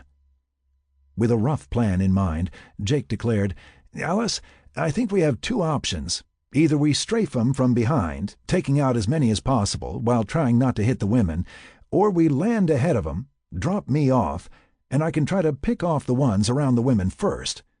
At that point, you can bring the helicopter in from behind and drive off the outliers while I get the wagon. I'll have to wait until they get about 300 meters away, though. This rifle doesn't have the range for more." "I don't like the second option, but it has the best possibility of success. You must promise to protect yourself at all times. Never break containment. Even though you are shielded, You are not indestructible. Also, Jake, although these weapons have a greater range than the generation you are familiar with, under the floor panel at your feet is a weapons locker. You may find a more suitable rifle for your plan." Jake popped the hatch and looked inside. There was an assortment of weapons at his feet, everything from a squad machine gun to extra handguns, all with ammo. With a smile, Jake pulled out a 7.62 millimeter sniper rifle. It had over 3 times the range of the one he brought. It fed with a more traditional bottom magazine, and each magazine held 20 rounds. He loved sniping. More than once he'd taken over the role from one of his men in Afghanistan, just to keep in practice. "Alice, what would I do without you?" he said, still smiling at the rifle. "We are about 40 minutes out," Alice answered. "I am dropping you on the back side of a ridge where we won't be visible. It will take those on horseback about 20 minutes to reach the target area, so once I drop you, I will continue around behind the group to contain a retreat." "Good plan," Jake replied. Jake brought up the ridge that Alice mentioned on his display. The trail the raiders were on ran through a little pass in it. He noted a high spot overlooking the pass and a good 3,000 meters of trail leading up to it. He'd wait until they were about 1,000 meters from the top of the pass, then take out the wagon security and driver. He hoped the horses would stop, as he really didn't want to have to shoot them, too. Jake felt the helicopter drop and cleared his display. They were approaching the LZ area, and Alice slowed and opened one of the doors. Jake slung the 7.62 on his back and grabbed the 5.56 from its rack. With as smooth a touch-and-go as Jake had ever seen, he hopped out, and Alice proceeded to take the whisper-quiet helicopter on down the valley, staying low behind the ridge and out of sight. Checking his display again to be sure he knew the group's location, he made his way up the ridge, dropping to the ground as he crested the ridge, so he didn't silhouette on the ridge line. Topping the ridge, he found the hide he'd spotted on his display earlier and set up with the 7.62 sniper rifle. Once he was satisfied he was set and could not be seen, he settled in to wait. Chapter 4. Jake sat in his hide and tried to relax. He let his mind go blank and watched through the rifle scope at the turn in the trail, waiting for the lead riders to appear. Working with the enclosed helmet on was taking a bit of time to get used to, but it did have its advantages. He switched the display between the scope, the overhead video on the raiders, and the map showing everyone's positions, his, the raiders, Alice, and the posse. Damn. He wished he'd had one of these in Afghanistan. Since his helmet display synchronized with the rifle, he didn't actually have to look through the scope. However, his sniper training really required him to hold the rifle as if he did. He lay prone, trying to adjust slightly to accommodate the differing needs of this equipment. His helmet faceplate prevented him from actually looking directly through the lens, so he displayed in his helmet as if he were. As he was considering and adjusting for all of this, the first of the riders came around the turn. They were still over 3,000 meters away, precisely 3,291 meters, according to the rangefinder in the scope. He wanted them much closer before he engaged. Next were the wagons with the plunder in them, and finally, the one that had his interest. There was a clean shot at both the driver and his security, seated next to him, whose rifle was resting crosswise in his arms. From his elevated position there was a good view, but he was worried about the down angle. Should the shot go through a target, it would hit one of the passengers behind. "Alice, I'm afraid these rounds are going to pass through the targets and kill someone in the wagon behind. There is a setting for the projectiles to explode on first contact. These are what you call smart rounds. Just think exploding to the rifle, and you should see a bomb indicator in the scope display. That will activate the projectile behavior." Jake did as instructed, and sure enough, a little bomb appeared in the corner. That problem solved, Jake checked to see the targets were now at 2,202 meters, but the lead rider was at 2,035 meters. He repositioned the 5.56 next to him. Should the leader charge his position, he could switch out weapons quickly, and then went back to tracking the wagon. As he scanned between targets, setting target priority, he noted none of the raiders seemed overly concerned. He was sure they knew someone was chasing them, but they felt they would clear the area and be back to L.A. before anyone caught up to them. Just then, one of the riders near the women reached over and grabbed the blonde by the hair, jerking her head back sharply. He said something, causing the others nearby to laugh, and then released her with a flip of his arm and backhanded her, causing her head to snap sideways violently. He was probably claiming first rights on her. Jake thought he'd have no such luck by the time he finished with this group. Sarah sat in the wagon, fuming. How could she have been so stupid? When that bastard killed her parents, she'd just lost it. Leaving the safety of her hiding place, she charged him with an axe, only to have him knock her aside like a child. The bruise swelling on the side of her face was evidence of his brutality. He clearly intended on raping her right there, but their farm had been the last in a string of raids that night. The entire valley was gathering and shouting for blood. The raider lookouts saw them mustering for an attack, so the bandits made a hasty retreat. So here she sat, trussed up and tossed into the wagon with the others. Some of the younger girls, like Sandy from up the road, sat sobbing. She knew everyone in the wagon, as all were from the neighboring farms. With so many daughters in the families these days, these assholes probably thought they hit the jackpot. Well, Sarah wasn't going to give up without a fight. She'd find a way to make them pay. The target wagon was now in the box, and Jake lined up on the security first. With just a squeeze of the trigger, the security with the rifle exploded in the display. Jake quickly shifted left and took the driver next. He then took out 3 more riders by the wagon, the first being the one who hit the blonde earlier. Jake caught a puff of dirt next to him, and then something slammed into his shoulder. Looking up from the scope, he spied the lead rider 150 feet in front of him, riding hard and firing wildly in his direction. Not waiting to grab the 5.56 and firing more from the hip than siding, he hit the horse square in the chest with the sniper rifle. The rider went over the horse's head and hit head first into the rock pile to Jake's right. From the angle of his head, he didn't think another shot was necessary. By now the raiders had figured out he was on the ridge. The other wagons were in the process of trying to turn left, away from his position, while the wagon with the women stopped a few yards from where he had taken the first shot. Several of the riders headed in that direction as if to get to that wagon, and Jake dispatched them straight away. Alice, or rather the helicopter she was controlling, cleared the ridge at the left rear of the valley and opened up on the raiders running to Jake's right. Wagons exploded in produce and blood as the 20-millimeter rounds from the nose gun ripped through everything. This new activity spooked the horses pulling the wagon with the women. Headed in Jake's direction and away from the others, he was happy to let them continue. By the time they reached the grade to the pass, they slowed to a walk and then stopped. Once he was sure he had cleared the threats to the women, Jake stood up, slung the sniper rifle over his shoulder, and picked up the 5.56, heading to the wagon at a trot. He rubbed his shoulder as he went. The suit had clearly done its job stopping the bullet, but he was going to be sore there for a bit. He slowed as he got closer and tried not to upset the horses again as he approached. He reached for one of the horses' bridles and patted both to try to calm them down. As he did, he turned to watch Alice chase down 2 of the raiders headed east at a dead run, with others scattering in various directions away from him and the raging helicopter above. There were no more than 10 alive, the rest laying in pieces all over the valley, except for the 2 splattered across this wagon.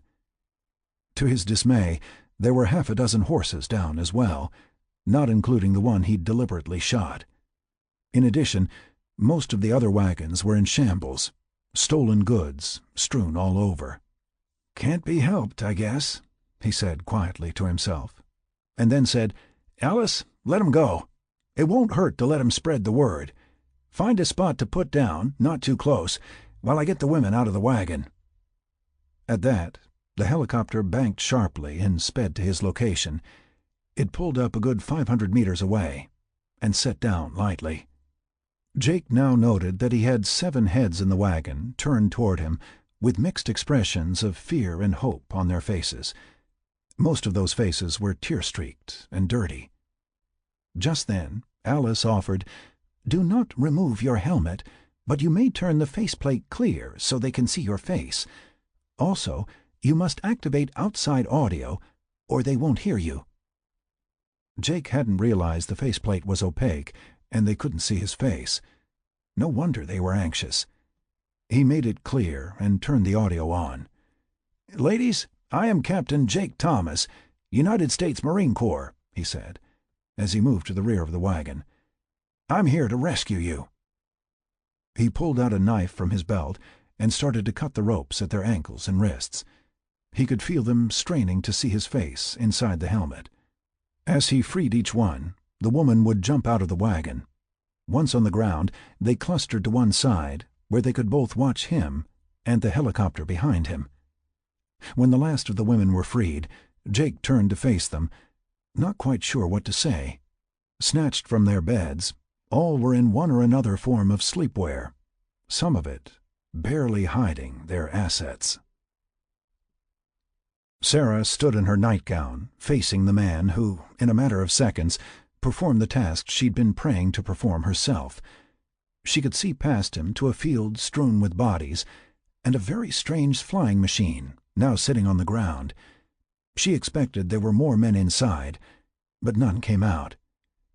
He was taller than she was, probably 6 foot to her 5'7", and dressed in some military get-up she had never seen before, that included a full-face helmet. She could see through the clear faceplate, though, and noted a strong, handsome face. Though he carried 2 guns with him, both were shouldered, so she didn't fear getting shot as she stepped forward to speak. The blonde woman he'd seen manhandled before stepped forward. She appeared to be one of the oldest of the group, maybe 26, and there was a bruise swelling on the side of her face. "We would like to thank you for saving us," she said hesitantly. "But who are you? And what is that?" She pointed to the helicopter. Jake looked over his shoulder at the helicopter and then back to the women before speaking. "As I said, I'm Captain Thomas. I'm a United States Marine, and this is my helicopter." They looked as confused as ever, so he continued, "Look, do any of you know about the time before, when people used to fly in planes and drive in cars?" A few nodded. "Well, I come from there." A busty little brunette, who looked no older than 18, laughed and said, "How can that be? That was before my father's time. He says my grandfather was a little boy when people flew in planes. You aren't old enough for that." As Jake considered his answer, he could also see the women were relaxing, or at least didn't seem as afraid as they'd been previously. "I was asleep," he said matter-of-factly. That made the blonde laugh. The rest looked like they didn't believe what he had just said, and who could blame them? "I was in stasis, which is like a sleep that keeps you from getting old. I just woke up, and now I'm trying to do my job again." "And what job was that?" It was the blonde again, looking very interested now. "Killing people like that," Jake replied, pointing out in the field behind them. That brought a smile to her face, and then she asked, "How do I get a job like that?" Now it was Jake's turn to smile. "This may be your lucky day, or maybe luckier than just being rescued," he answered. He continued, "Look, I can take all of you back in the helicopter, or you can take this wagon back on your own if you prefer. You know how long the wagon ride is. We can get there in minutes by flying." Pandemonium broke out among the women at that point, everything from "No way in hell I'm getting in that thing" to "How high will it go?" In the end, all agreed to fly, so long as it was low and slow. Jake got the women to help him unhook or unsaddle all the horses, figuring they would find their way home or go wild. Then, as they all climbed in and strapped into seats in the helicopter, He checked the posse on his display and found they were still over an hour away. He stowed the rifles and climbed in himself, taking the seat next to the door with the little brunette next to him and the blonde across the way. Jake was glad the brunette was next to him and not across the way. The movement in the helicopter was doing interesting things with her chest, and it was hard not to stare, as her nightgown did little to hide it. Switching off his external audio, Jake said, "Okay, Alice, let's go.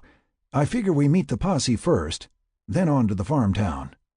As the door slid closed and they lifted off, she responded, "How would you like to approach them? Pop up close, or let them see us coming?" "Yeah, I've been thinking about that. Just about any way we go, I think they're likely to take a shot at us." "Their weapons can't harm us," she replied. "The outer skin of the helicopter is similar to your uniform. Only a hit to the fan blades is a risk." "Then let 'em see us. But stay low so they can see the ladies in the windows." That would be a certainty, as the windows on both sides had faces plastered against them. They were flying no more than 100 feet off the deck, as promised, and banking wide to avoid hard turns. Even so, two of the women in the middle just sat rigid, eyes screwed tightly shut, praying for it to be over as quickly as possible. In minutes, Jake saw the posse fly past as Alice rotated broadside, circling around behind them, then set lightly down. She opened the door on the far side, placing the helicopter between the posse and the women spilling out. As Jake cleared the front, he was in time to see 3 of the women running across the span between the helicopter and the posse. The posse members all had their guns pointing in his general direction. Several of the men lowered their guns and raced to meet the 3 women.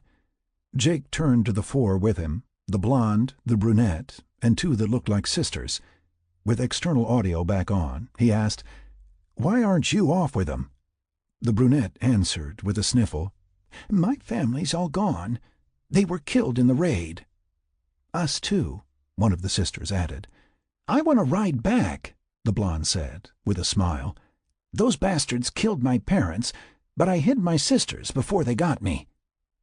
Jake remembered the feed from this morning of the 2 women digging graves.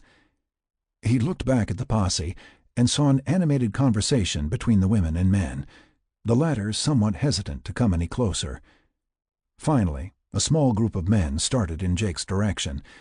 As Jake reciprocated to meet them halfway, the 4 women followed him, apparently not wanting to let him get too far from their presence. Jake did his best to appear non-threatening, but the men kept their guns at the ready. They had them up, just not pointed in his direction. When they got about 10 feet apart, the men stopped, and Jake offered, "I'm Captain Thomas of the United States Marine Corps. I hope we didn't alarm you flying in like that." "Scared the crap out of me," one man offered. "Sorry," Jake replied. "I only wanted to get the ladies returned as quickly as possible." "Who the hell are you?" someone asked. "And what the hell is that?" Big sigh. Jake was sensing a theme developing here. "I'm a Marine, and that is my helicopter. I'm from what used to be the United States Marine Corps. I was part of the military that protected this country before all this." "Looks like you fucked up then," another commented, with supporting chuckles afterward. Well, no fear of them not speaking their minds, Jake thought. One of the men stepped forward, hand out. "Well, I for one would like to thank you for the return of my daughter." Jake took the offered hand, and with that, everyone stepped up to close the gap. "What's with the helmet?" someone asked. Thinking quickly, Jake responded, "It's part of my combat suit. I can't take it off. See, it's all attached." He pointed to the seam where the helmet skirt attached to the undersuit. "Oh," he heard from several places. Jake continued, "About an hour up the trail are a good wagon and several horses. We turned them loose so they may come back. Didn't know if you cared to retrieve any salvageable items they stole from you.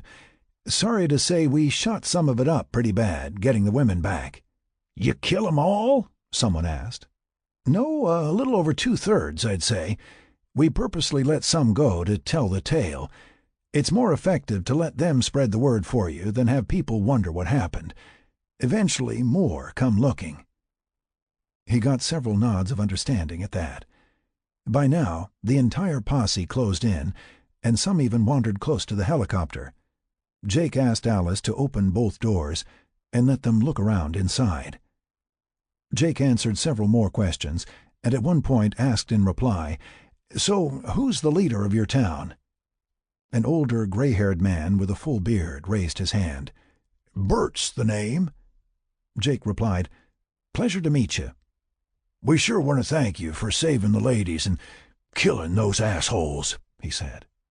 With that, Jake walked over to the helicopter and reached in, pulling something out of a storage panel. He walked back over to Bert. "This is a long-range communicator. Any more issues like this in the future, just speak into it, and someone will answer." "Me?" Alice whispered in his ear. Jake continued to the larger crowd. "We want to try to re-establish order." He noted some worried expressions, until he added, "By helping you protect yourselves." That brought smiles. "With that," Jake pointed to the box, "you can call for help now, but eventually we want to set you up to help yourselves and others around you." Jake focused back on Bert.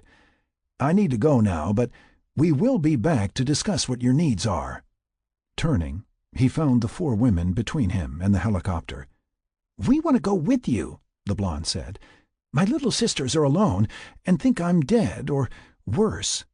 Jake said, "Climb in," pointing at the helicopter, then turned and announced, "Please stand back." That turned out to be unnecessary, for as Alice started spinning blades, everyone backpedaled rather quickly. With everyone in, the doors closed and they lifted off. Jake assumed Alice was headed to the blonde's farm, so he didn't bother asking. He did ask, looking at the others, "So where would you 3 like to go?" He got the deer-in-the-headlights look back from all 3. He noticed the blonde watching him intently. "We have no homes," one of the women said, indicating her sister and the little brunette. "They killed our families, and our farms were burnt to the ground. Our only hope is if someone will take us in. With so few men around, marriage isn't likely." "And you?" he said, looking directly at the blonde. "I still want that job," she replied, "as long as my sisters can come too." Jake sat back for a moment, considering how to proceed. He would be getting 6 for the price of 1, but at least one of them, the brunette, was way younger than he considered suitable for the work he knew needed to be done. The assault on the raiders proved this was going to be a bloody business. Then again, he really had no idea what work he needed done besides his own. Someone always had to file and answer phones, he thought, then laughed privately at the sexist nature of that statement. This was a brave new world, and he had a feeling at some point everyone was going to get bloody. "Okay, for anyone who's interested, we're recruiting. What that means is we're looking to take you in, room and board, and train you to help me." He turned back to the blonde. "And yes, your sisters can come. That translates to room, clothes, food, and education, and learning a profession that supports the community." Jake let that sink in a minute, then added, "Any questions?" No one responded verbally. All just shook their heads no. "So I take it you all want to come?" Jake asked of the group. There were smiles and nods all around. At that point, Alice chipped in over the internal speakers. "Ladies, we will be landing shortly. Please gather any personal items you wish to bring with you, but do it quickly. Don't bother with food or clothing. Just take personal items. Everything else will be provided." The women, confusion on their faces, searched for the source of the voice. "That's Alice. She's back at base." The blonde said, "Ah, like the box you gave Bert. She can hear us, and we her." Jake was optimistic for this one. He was trying hard to keep his personal feelings out of things, but she was a looker. "What's your name?" "I'm Sarah. That's Sandy." She pointed to the brunette. And they are Linda and Kathy," she said, finishing up with the sisters. The helicopter flared and gently touched down in front of Sarah's house. The door slid open, and everyone hopped out, Sarah leading the group out, and she headed at a dead run toward the house. Becky and her sister Bonnie sat crying by the window at the front of the house. They had buried their parents that morning and were back inside, waiting to see if the others could get their sister Sarah back. They were hiding in the barn last night, under the hay in the loft where Sarah had covered them, when the raiders hit their farm. Their father had seen the fires from the other farms and taken them out to hide in the barn. They never saw their parents shot or their sister carted off. They heard the men leaving and saw Sarah in the back of the wagon in the distance as they came out of the barn. Becky was considering their future, not sure what she and Bonnie would do. They couldn't work the farm alone, so they would probably have to marry one of those losers in town, if they could even find one. None of the sisters had found a husband, as they were too stubborn and independent for the local men to consider as wives. Becky dreamed of working for the doctor, maybe becoming his nurse, but the community was too small to support a full-time hospital. The doctor even had to work as a vet to cover his living expenses. As she was considering all this, a clearly shocked Bonnie pointed out the window, and Becky turned to see a flying machine land in front of the house and Sarah climb out. Jake climbed out of the helicopter last and waited with the other 3 women as Sarah ran for the house. Before she got halfway, the door opened and 2 younger versions of herself, one about 20 or 21 and the other close to Sandy's age, came running out to meet her. There were hugs, kisses, and tears, and then 3 sets of eyes settled on Jake. He could see Sarah explaining to her sisters, and the confusion on their faces. After Sarah waved them over, Jake and the other 3 slowly approached. Sarah made the introductions. "Becky, Bonnie, this is Captain Thomas. Captain, these are my sisters." "It's a pleasure," Jake replied, not reaching out to shake for fear of startling them. "You can all call me Jake." The youngest, Becky, turned away from Jake and said, "Sarah, they killed Mom and Dad," and started a muffled sob, her hand over her mouth. "I know," she replied, "but Jake made 'em pay. He killed the bastards."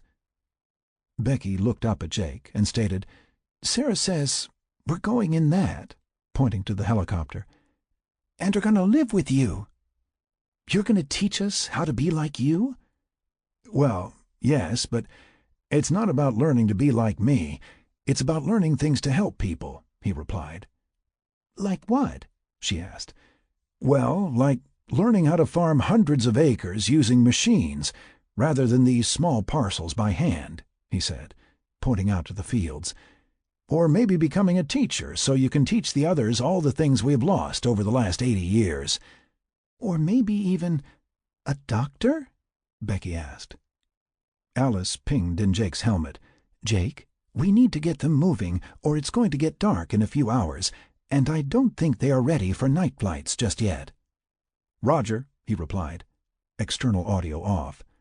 "Or a doctor," Jake replied to Becky, and then turned to Sarah and said, "Sarah, have your sisters gather any personal items they want to take, but keep it to a minimum.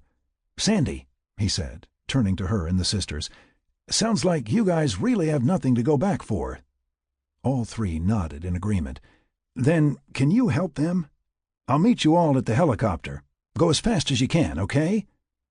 Everyone nodded and headed back into the house, while Jake headed to the helicopter. More quickly than Jake expected, all 6 came out of the house, heading for the helicopter. Each was carrying a small bag or bundle.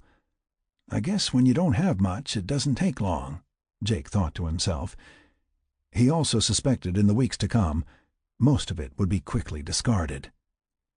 As they climbed in, Jake seated the newest arrivals in the middle seats, with the more experienced on either side to help calm them.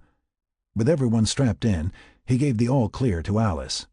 "Okay, we're good to go." And they lifted off, the doors sliding closed. "How far do we have to go?" Sarah asked. "A little over 300 miles," Jake replied. "How many days will it take?" Sandy asked. "More like about an hour and 45 minutes. "How fast are we going?" Linda said, looking out the window. "Over 150 miles an hour. We could probably go a little faster, but this way the ride is smoother." That got all of them looking out the windows, even the newest members. Clearly, the sisters shared Sarah's sense of adventure, not showing any fear. The rest of the ride back was mostly in silence. Now and then, someone would spot a town or herd of livestock, causing everyone to crowd the window. It was dark by the time they arrived back at the facility. As they dropped into the hangar with the doors above it closed, Jake actually had the feeling of coming home. Stepping out of the helicopter, Jake grabbed his rifle and then popped the seal and removed his helmet, leading the 6 women to the facility doors. "Hey, you said that didn't come off," Sarah commented. "I lied," he replied with a grin. "I'm not allowed to take it off when I'm outside. I just didn't want to insult anyone by saying I didn't trust him." "Why can't you take it off?" Becky asked. "It's my combat suit." Jake indicated his uniform from head to toe. "It protects me from being stabbed or shot. If I take my helmet off, my head is unprotected and I'm exposed, even possibly killed. That would ruin my day and make Alice very mad. So, at least until we tame the outside world, I can't take my helmet off." "Who's Alice?" Sandy asked. "You'll get to meet her later, though you can talk to her just about any time. Alice?" Jake boomed. "Yes?" an echo answered from somewhere in the hangar. "Can you please send some attendants to help get the ladies settled?" "They are on the way," the echo replied. A few moments later, 6 of the little robots rolled up, meeting them about halfway to the facility doors. Extending arms to relieve them of their loads, one rolled up to each woman. "Just give them your bundles and they'll carry them to your rooms." Cautiously, each of the women handed their loads over, Sandy jumping as the bot spun in place, heading off to the door leading out of the hangar area. Once inside, the women marveled at the lighting in the halls. The doors for the elevator were a mystery. Jake ushered the women into the elevator first, as there wasn't room for them and the bots. The descent caused a stir, but just as quickly the doors opened again, and he led them into the hallway and down the hall of the quarters level his room was on. "We have a room for each of you," Alice stated, her voice coming from all around. "Or you can room together if you like, in any combination you are comfortable with." The doors of the elevator opened again, and the bots came out behind the group. "Your assigned rooms have clothing in your sizes and other personal supplies." A door to the right opened. "This is Sarah's room. If you will all step inside, I will explain." Jake led them inside the room. It was a little smaller than his room, but the same basic layout. It contained the same small sitting area in the front, minus the wet bar. The bedroom was next, then a bath.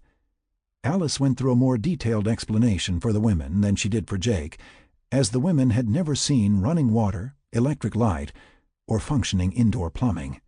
"We each get a room like this?" Linda asked. "Yes," Jake replied, "but you can sleep with your sister or friends if it makes you feel any better." She looked at her sister, who gave the slightest headshake. "No, I think we want our own rooms." In the end, Sandy and Becky chose to room together for now. The rest were delighted with the prospects of their own space. Alice continued, "There is a dining area at the end of the hallway to take meals." This was news to Jake, as he'd been eating in his room. "And there is a large cafeteria on the command level. Once you are more familiar with your surroundings, the attendants can provide individual service in your rooms, if you choose," Alice finished. Jake agreed with Alice that the collective learning experience would be best to start with.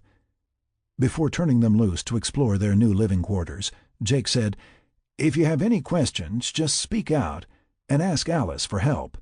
"What about you?" Becky asked, sliding up next to Jake and taking his arm in her hands. "Alice can always find me if you need me. Just ask her, and She'll let me know." With that, the bots led them off to their respective rooms, dropping bundles as directed, and relocating Becky into Sandy's room for them to share. All the rooms were close together, and just a few doors down from Jake's quarters. On a whim, Jake wandered down to the dining room Alice mentioned. It was a large open room with a dozen or so tables, ranging from several two-tops to one that sat 20. Along one wall was a counter with multiple doors. He suspected the food came from there. He wandered over, and while inspecting one of the doors, he heard Alice ask, "Would you care for something?" "How about a beer?" Jake inquired. "What kind? I have a fairly extensive inventory," Alice asked. "A stout," Jake answered. Within seconds, the door opened, and a tray slid out with a frosty glass of dark ale. Suddenly, the door to the dining room opened, and the group, chatting excitedly, wandered in, led by another bot. They headed in Jake's direction. "We haven't eaten since last night," Kathy offered. "So we did like you said and asked Alice. She said to follow that." She pointed to the bot. "Well, we certainly can't have that," Jake said, taking a sip from his glass and noting they'd all changed from the ragtag nightgowns they were snatched in. The diversity of their clothing, he was positive, reflected Alice's profiling analysis on the way back. The range of styles went from Sarah, in utilitarian jeans and a pullover top, to Sandy's flowery and frilly print dress that did little to hide the size of her chest. Most were barefoot, but Sandy had found pumps with heels, admittedly low ones. But heels? Jake stepped up to the counter and said, "The food service can provide you with just about anything you're familiar with," avoiding saying Alice by name. "What did you usually eat at home?" he asked. "In good times, pork, chicken, or beef, sometimes corn, beans, or potatoes, lettuces, greens, squash," Sarah offered, tossing out general categories. "Okay, let's try family style then. Why don't you all sit while I order?" Jake said, indicating the large table. While they sat themselves, he began ordering a combination of items, figuring they could pick and choose as they liked. In a few minutes, the doors opened and trays of fried chicken, pork chops, mashed potatoes, biscuits, tossed salad, and assorted veggies. There were pitchers of tea, water, and lemonade as well. He carried it all to the big table, one tray at a time, with the bots providing plates and flatware for serving and eating. Jake watched as they passed around the dishes and served up their own plates. Eventually, he found a place to sit, once he was sure he had taken care of everyone, serving himself a plate. Looking around the table, he watched them all eating and talking excitedly. It never ceased to amaze him how you can sit at a table with women, and they all seemed to be talking at once. Once they'd all eaten, and the excitement seemed to be winding down, Jake announced, "I have a treat for everyone." Walking over to the counter, he whispered something they couldn't hear, and in a moment the door opened and a tray slid out. He returned to the table, tray held high, then lowered it to pass out ice cream with hot fudge. "I have never known a woman who didn't like chocolate." "What is this?" Becky asked, after her first bite, and not waiting for the answer. "Vanilla ice cream with hot fudge," Jake said.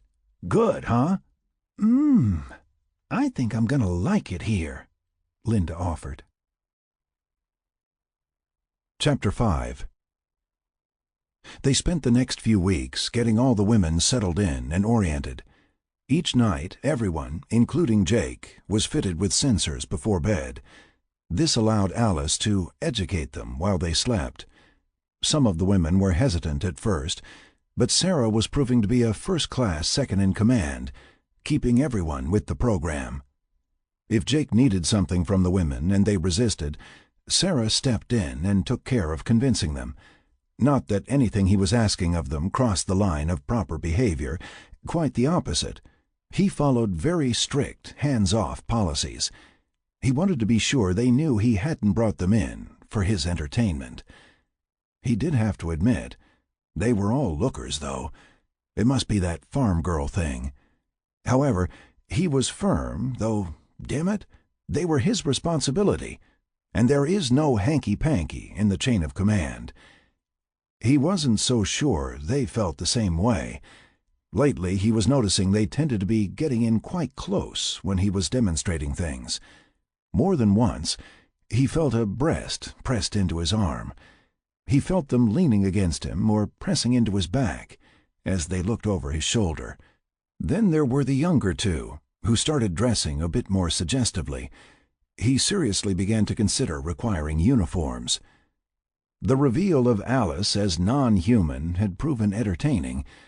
Jake led the group into the control room, pointing out the various systems. He was indicating what each did and how that worked to control the facility. Then he simply introduced them to Alice's main control panel. "That's Alice?" Becky blurted out. "Yep. Well, actually, it's her main access terminal," Jake replied. "Alice is actually all around us, and we are inside her. She is all of this," he said, waving his arm across the room. "I suspected something like that," Sarah stated. "She is just too damn efficient to be real," she finished, with a grin. "Thank you, Sarah," Alice chipped in. "But I am real, just not biological." Mealtime continued to be an all-hands activity, though it was a lot less family-style. Each of the women was developing their own favorites, but pizza was a big hit with everyone. They received 2 calls from Bert, the town leader. The first was to show the Prosperity Town Council it worked. The second had been a medical emergency. Someone with a raging infection needed antibiotics. Alice flew a chopper out with a medical kit. It included additional supplies for the doctor and the antibiotics requested. She confirmed the next day the patient was improving, and the doctor was overjoyed with the new supplies. By the end of the month, Alice let Jake know she completed the profiles on all the new additions. Thankfully, none was a security concern, and she had recommendations for training assignments ready for review. By now, all the women had received a general education about the level of a pre-attack high school graduate. Early one morning, Jake had just completed his regular morning workout and was heading to the couch in his room. He and Alice decided to review her findings in private before presenting to the others. "Okay, Alice, what you got?" Jake asked, taking a seat on the couch. "I have organized my analysis, beginning with the ones I am most confident. Starting with Sarah, it should be no surprise to you she has strong leadership and organizational skills. Extremely focused, she takes to the training programs well. She does, however, suppress a strong aggressive undertone that I believe has its roots in her parents' death. She has requested combat training twice and is regularly monitoring the LA gang areas in her free time." "Yeah, there's no surprise there. Let's start command and combat training and see if a good beating doesn't take the edges off." Jake knew the combat training program would require sparring with the training bots and himself at some point. He noted in his own combat practices his speed and responses were way up from before the stasis project. Was it the effects of the exposure to radiation while in stasis? Next is Becky. Her interest in science, and biology in particular, makes her a very strong medical training candidate. Though young, she has demonstrated maturity, empathy, and strong caring tendencies. As you may have noticed, she also has a strong personal interest in you," Alice completed. "Not gonna happen," Jake replied flatly. "At some point it would be good for you to consider a personal relationship," Alice replied. Jake ignored the statement. "Next?" They continued on this way as they reviewed the entire group. Linda was the older of the 2 sisters and behind Sarah by a year. She exhibited good organizational skills and the strongest computer aptitude of the group. Jake agreed she was definitely a candidate for command center training. Linda's sister Kathy was 19 and a few years older than Becky. While both fell in the same category of science and biology, Kathy was not as strong as Becky was. Jake had a feeling she would end up Becky's junior in medical. Bonnie was an enigma. At 20, she wasn't a strong leader like her sister Sarah, but took instruction well. She was methodical and technically bent, but not overly so. They dropped her into the combat training bucket for now. Finally, Sandy was, in Jake's mind, more of a typical teenage girl in action and behavior than any of the other women. It was this, and the fact she had no preferences, that made her an undecided for an assignment. Her flamboyant, creative style and people skills slanted her toward some people-oriented type work. They figured pairing her up with Linda for now might be a good start in some communications role. The review completed, Jake stretched and walked around a little. They had been at it for 3 hours, longer than he realized, but they'd gone back and forth on a few items. One particular issue they disagreed on was Jake really wanted all the girls to have basic combat training. He wanted them trained in shooting, hand-to-hand, heavy weapons, and tactical planning and analysis. Alice rebutted that Becky and Kathy would chafe at all but the shooting. She also insisted that Linda would find little benefit in hand-to-hand and heavy weapons while sitting in the control center.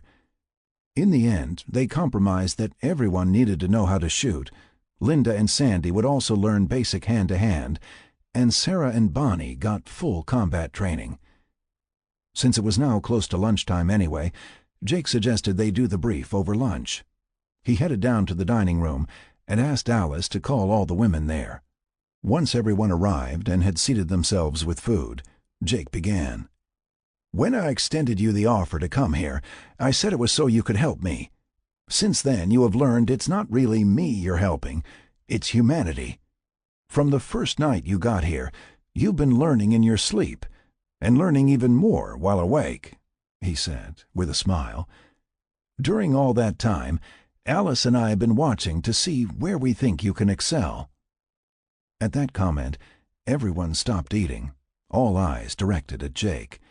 "We have reviewed your interests and aptitudes and come up with these suggested assignments, so please tell us if you disagree," Jake explained. "We would like for Becky and Kathy to concentrate on medical skills, hopefully becoming doctors." Jake looked to see both women beaming. They would get no argument there.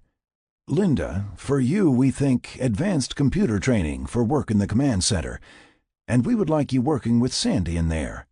Linda nodded and looked to Sandy for confirmation. Sandy shrugged and whispered yes with a slight smile. Jake added, "Sandy, communications is a starting point for you. There may be some additional things we assign for you there later." She nodded, smiling broadly this time at what she considered special attention. "And for you two," Jake said, turning to look at Bonnie and Sarah, "it should be no surprise that Sarah wants to kill bad guys for a living." Everyone laughed, since that was the first thing she asked Jake about. "So you are both headed to advanced combat training, but be careful what you ask for. You just might get it." Bonnie jumped in with a mock objection. "Hey, that wasn't me," she said, holding up both hands. "I was hiding in our farm when you showed up." There were more laughs. Jake continued when it quieted down. "Everyone will learn to shoot. Linda and Sandy will also get hand-to-hand." Jake turned to Becky. "Unless you and Kathy want that as well." They both shook their heads no. "We pass," Kathy said. Alice nailed it, Jake thought, with a shrug. "Okay, we start tomorrow on our new training assignments. Actually, we all start tonight, as it will be included in your sleep lessons." Then Jake added, "Sarah, will you stay after for a minute, please?" She nodded, and as lunch was pretty much over, everyone else took that as a cue to leave. After everyone filed out, Jake moved to sit across from Sarah at her table. "Tell me why you want combat training so bad." She stared at him hard for a minute, and then blurted, "When those men came to our farm, all I could think was to run away. I was so scared, but I had to get my sisters to safety. I knew what they would do to us if they caught us. Then, when we were hidden in the barn, I saw them drag my parents from the house. They'd gone inside, away from the barn, to distract the bandits and let us get away. I watched as they shot my father, and then argued about whether my mother would be worth trying to sell. They finally just shot her, too," Sarah continued. "Bonnie and Becky didn't see, because I buried them in the hay up in the loft, but I saw. I grabbed an axe, and I ran to kill the bastard that shot my parents. He just knocked me down and laughed." She stared at Jake, then continued. "He was going to rape me right there, next to my parents' bodies, but someone shouted that there were people coming. So he pulled me over to the wagon, tossed me in, and tied me to the others. On the way out, he grabbed me by the hair and bragged how he was going to use me before selling me." Jake remembered watching that scene in the wagon play out. At least he now knew he shot the bastard that killed her folks. "I never want to feel that helpless again.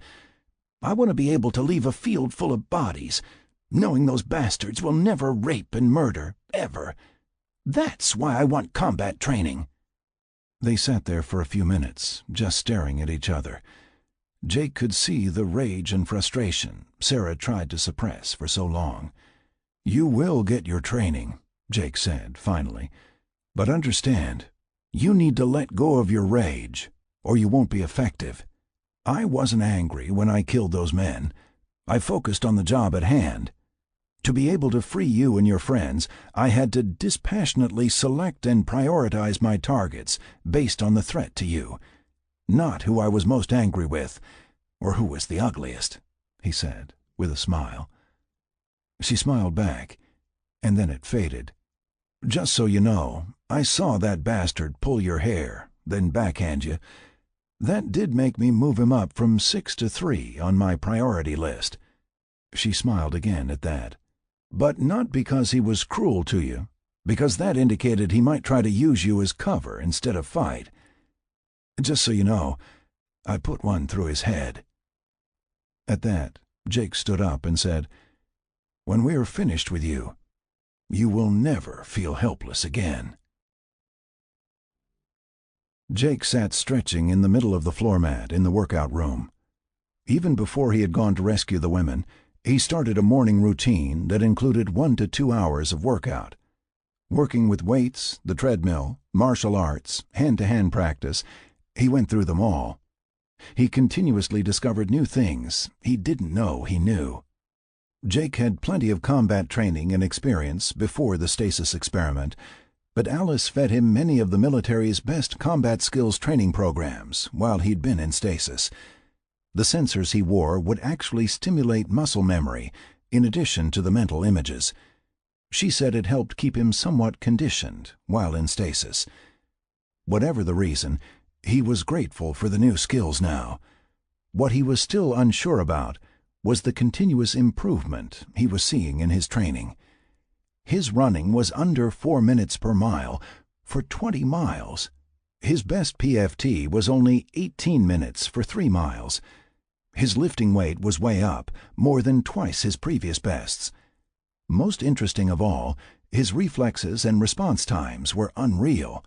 "We're talking pluck a fly out of the air fast," he thought to himself. This morning, though, was to be different. Today he started sparring with the women. It had been 3 weeks since they started their advanced training programs, and other than meals, he'd hardly seen any of them. So far, it had been either book learning or with the training bots. This would be their first instructor-led experience. As previously arranged, Becky and Kathy would sit this one out, but conversation in the dining room led them to believe they were all coming to this first session. They wanted to see how good the captain really was. Apparently, Alice had been taunting them during training with the bots that the captain will kick your ass if you don't improve. Truth be told, he had no clue himself, so he was just glad they would be wearing training pads. A cool invention, they worked like the uniform materials. You could hit someone in pads, full on, and they only received less than half the force of the blow. Any joint-snapping moves locked out, so no overextensions of the limbs. The full set included a faceplate on the headpiece. He'd never actually used them before, since the bots he sparred with didn't require them, but Alice assured him he couldn't hurt more than their pride. The door opened, and the entire group filed in. Jake pointed around him, saying, "For those of you participating, pick a spot on the mat and start stretching. You two can grab a seat over there," he finished, as he pointed to a bench along one wall for Becky and Kathy. After 20 minutes of stretching, he said, "Okay, who's first?" It was no big surprise to anyone when Sarah jumped to her feet and headed to the pad rack. Once she suited up, Jake pointed to the far end of the mat. As she walked to the point he indicated, she asked, "Aren't you going to suit up?" Jake smiled. "Not yet. We need to see what you've learned." A combination of confusion and "I'm so gonna kick your ass" shone on her face. Jake said, "Okay, attack," as he took a ready stance. Sarah moved forward in practiced moves, fairly smooth, but Jake could tell she still had to think them through. They weren't natural yet. Jake blocked her attacks with more ease than even he expected. It was like working in slow motion. He countered every move, noting multiple openings he chose not to exploit. He just prevented her from landing hits.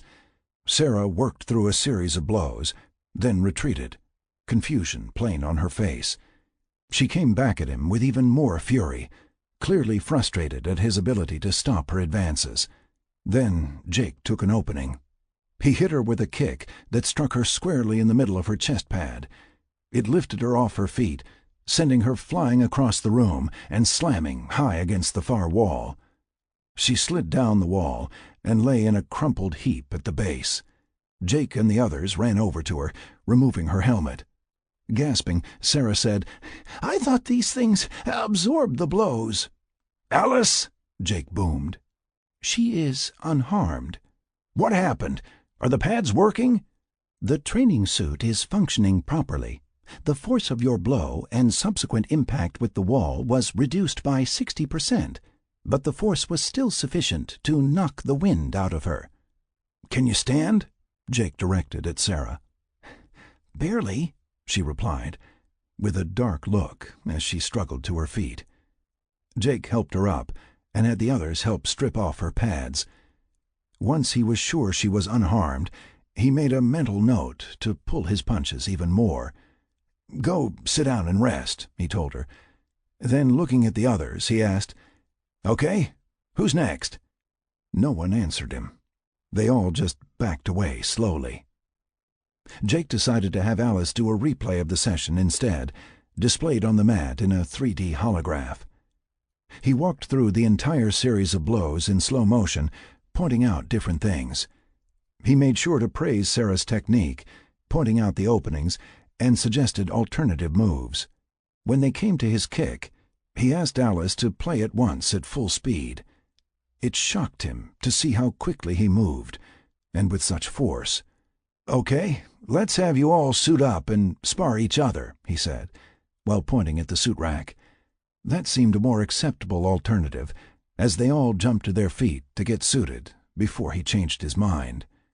He ran them through some attacking and defending exercises, having them trade roles and partners. In the end, he was able to get all four at once to spar with him, on the condition he only defended. They all still ended up on their butts, but Jake made sure he pulled every punch, kick, or throw. At that point, he sent them off to the showers and the rest of their day, praising their progress. Sarah was standing in the shower, soothing her bruised body and ego. She had taken a shower earlier that morning after sparring, but the novelty of indoor plumbing and hot water was still fresh with all of them. Her daily ritual expanded to include a shower every night before bed. That, and clean sheets, made her evenings a real pleasure. She was standing there, running the morning's events through her head. Jake's moves seemed impossible. No one is that fast or strong. He just wasn't human. He looked human, and she admitted to herself, damn good looking. However, he hadn't shown the slightest interest in her or any of the others. She knew the younger women were contesting to see who could get a rise out of him, literally, As far as any of the women could tell, he hadn't been outwardly affected. Then again, who knew what was happening inside his head? She usually knew what men were thinking without even asking, though given the local quality and lack of sophistication, it hadn't been that hard. This man was very different. She could feel herself falling for him. Maybe, for once, she needed to ask. Jake was sitting on the couch in his front room, reviewing work schedules and training progress, when his door chimed, and he heard Sarah ask, "Jake, can I talk to you?" "Open," Jake commanded to the door, and then, "Come on in," to Sarah. The door slid back, framing Sarah in the doorway.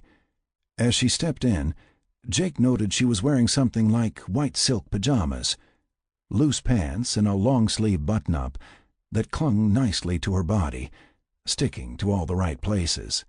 Though it was not quite see-through, it gave just a hint of what's underneath. "Oh boy, that's trouble," he thought. "Have a seat," he said, indicating one of the chairs.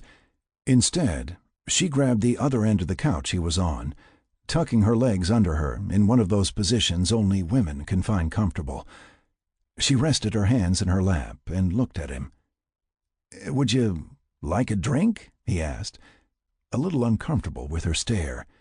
"Not just yet," she replied. "Well, what can I do for you?" "Why don't you like any of us?" she asked. "What in the world makes you think I don't like any of you?" he asked, surprised at the question. "Is this because of what happened this morning?" "No," she said. "I understand that was training, and you needed us to see what we might face. I still think you cheated. No one is that strong," she said, with a smile. With a pause, she continued, "Why haven't you tried to sleep with any of us?" she finished. Jake laughed at that. "Is that why you think I don't like you? Because I haven't tried to seduce any of you?" "Well, it's not normal," she replied. "Every man I've ever known has tried to get into my bed but you. And in case you haven't noticed, some of the others have been trying to get your attention as well." "Oh, I have noticed. Cold showers are the norm these days." "So you are affected?" she said softly, somewhat surprised. "I see 6 beautiful, untouchable women every day. Hell yes, I'm affected." "Why are we untouchable?" she responded, now confused. "There are some very old rules in the military. One of the oldest involves how you interact with your troops," he said, then added, "Don't get involved with a subordinate. You must be fair and impartial," he continued, before she could speak. "They have to know you're treating them all equally. No one gets special treatment. How do I do that and sleep with any of you?" Sarah considered that for a moment, then asked, "What did they do before? How did they handle it? If there's a rule, then there was a way of dealing with it." "Typically, if an officer and a subordinate got involved, one would transfer out of the chain of command. We don't have that option. Alice has made it very clear that as the last living person in the original chain of command, I am the sole authority in this facility, and I am not about to put any of you out just so I can get laid," he said, with a smile. "Nor am I going to take up with someone on the outside. Sooner or later, we're going to start making real enemies, and anyone outside would become an unprotected target." Sarah sat listening and thinking about what Jake was saying. She hadn't really considered the position he was in before. He was unquestionably the most powerful person in the world today. With all she learned about Alice and what she controlled, she knew he could have just taken anything he wanted. He could flatten any town or group that opposed him. That wagon load of women could have ended up Jake's to use and abuse, rather than free. She could also understand now how he was trying to give some of that power away. He was carefully selecting people worthy of his trust. She knew they were currently planning a trip back to her old hometown of prosperity to arm them and create a free trade zone. He was trying to make it a place where others could live and thrive without fear. They would also be providing a mobile field hospital filled with technology not seen in 80 years. She was developing a great admiration for the man. He hadn't just saved her life, he'd saved her future. She was learning and doing more than she had ever dreamed. Moreover, all he asked in return was their commitment and trust. At that point, she came to the only logical resolution to the situation. "Well then, I see only one possible solution then, to make everyone happy," she offered. "You see a solution?" Jake responded. "Then please share, because I haven't a clue." "To treat everyone fairly and equally, you just have to sleep with all of us," she said, in a casual, matter-of-fact way. "I can't do that," Jake shot back. "I didn't bring you here as my personal harem. Besides, why would any of you agree to that?" "Easily. Most of us have already given up on having a husband. Our choices, limited by availability of single men, and made worse with the quality of those that were available, were none. There were discussions in town of adopting polygamy due to the unequal number of women to men in my generation. Our only hope currently was moving to another town, or any strangers that came to us. We already agree, being here with you, well, that's more than any of us could have ever hoped for. I don't think anyone would object to sharing your time." Jake sat there, speechless. He certainly never expected this suggestion. The appeal was obvious, but battling with it was the nagging thought that this would not end well. Sarah's apparent arousal, evident through her silk blouse, didn't help clear his head any either. Sarah continued, "How about I bring it up with the others? We can talk amongst ourselves. If anyone isn't interested, they can opt out." "Sarah, if someone opts out, then it's not a solution. That still creates haves and have-nots." "No, because if more than one of us says yes, no one is getting preferred treatment. I can guarantee someone else is going to say yes," she replied. "On that note, I do have another issue on this, besides the obvious insanity," Jake replied. "In my time, 18 was the age of consent. Any younger and they would toss you in jail. Nowadays, both Becky and Sandy would be married, maybe even with kids, if there had been more men around," Sarah responded. "They might not like being excluded. I can tell you now, Becky won't for sure." Jake considered this and replied, "Well, at least bring it up. The goal is to bring in more men once we're better established. They could do better than me, as could you all." "No, we couldn't," Sarah thought to herself with a smile, and then said aloud, "I'll bring it up, but don't be surprised if they won't wait." That apparently settled, at least in her mind, Sarah leaned forward and gently kissed Jake. They held it for a bit, and then Sarah sat back, unbuttoned the top few buttons of her blouse, revealing a good bit of cleavage, while asking, "So, how about a drink now? Alice mentioned she has a fairly good wine selection in stasis." Chapter 6. Jake woke up in one of those positions he'd always heard about, but never experienced himself. Sarah was snuggled up under one arm, her head resting on his chest. Her body was half wrapped around him, and they both were stark naked under the sheet. She was still sleeping soundly, and Jake didn't want to wake her. They'd been up quite late last night, and he wasn't sure he was ready to get up yet himself. Sarah stirred a little, burrowing deeper in bed.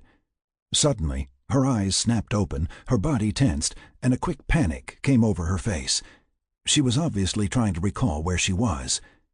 Then she relaxed as she remembered, a lazy smile appearing on her face. "Morning," Jake offered. "Good morning," she said, sleepily, and laid her head back on his chest. Then she asked, "What time is it anyway?" "It is 10:53 a.m., Alice replied. They both shot up at that point. "Crap! I was supposed to be supervising sparring at 8, Jake said. As Jake scrambled out of bed, Alice added, "You may relax. I informed the entire staff last night that today was a holiday. All classes and training sessions are cancelled, and they have a free day to enjoy." Standing there naked, Jake asked, "Last night?" Alice responded, "Yes, it was very apparent you both would be unavailable this morning." Jake swore he heard a chuckle from Alice. "Additionally, I expect today to be a flurry of excitement and discovery," Alice added. "Sarcasm is unbecoming a lady," Jake retorted. As Jake was talking to Alice, Sarah, still in bed, stretched in the most appealing of ways, and slowly slid out of bed and headed towards the bathroom. Standing in the bathroom doorway, she turned and said, "Shower, anyone?" then walked in. They stepped into the dining area together, all too aware of the eyes on them, the hushed conversation that had been flowing previously completely silenced. Ordering breakfast for lunch was a dead giveaway, but Jake figured the jig was up anyway. They sat down at the big table where everyone was huddled. "Working late last night?" Becky asked Sarah, with a snicker. "Jake and I had some things to go over before today," Sarah quipped back at her little sister. "We heard what you were going over," Linda offered, rolling her eyes. "The walls are soundproof, but the doors aren't.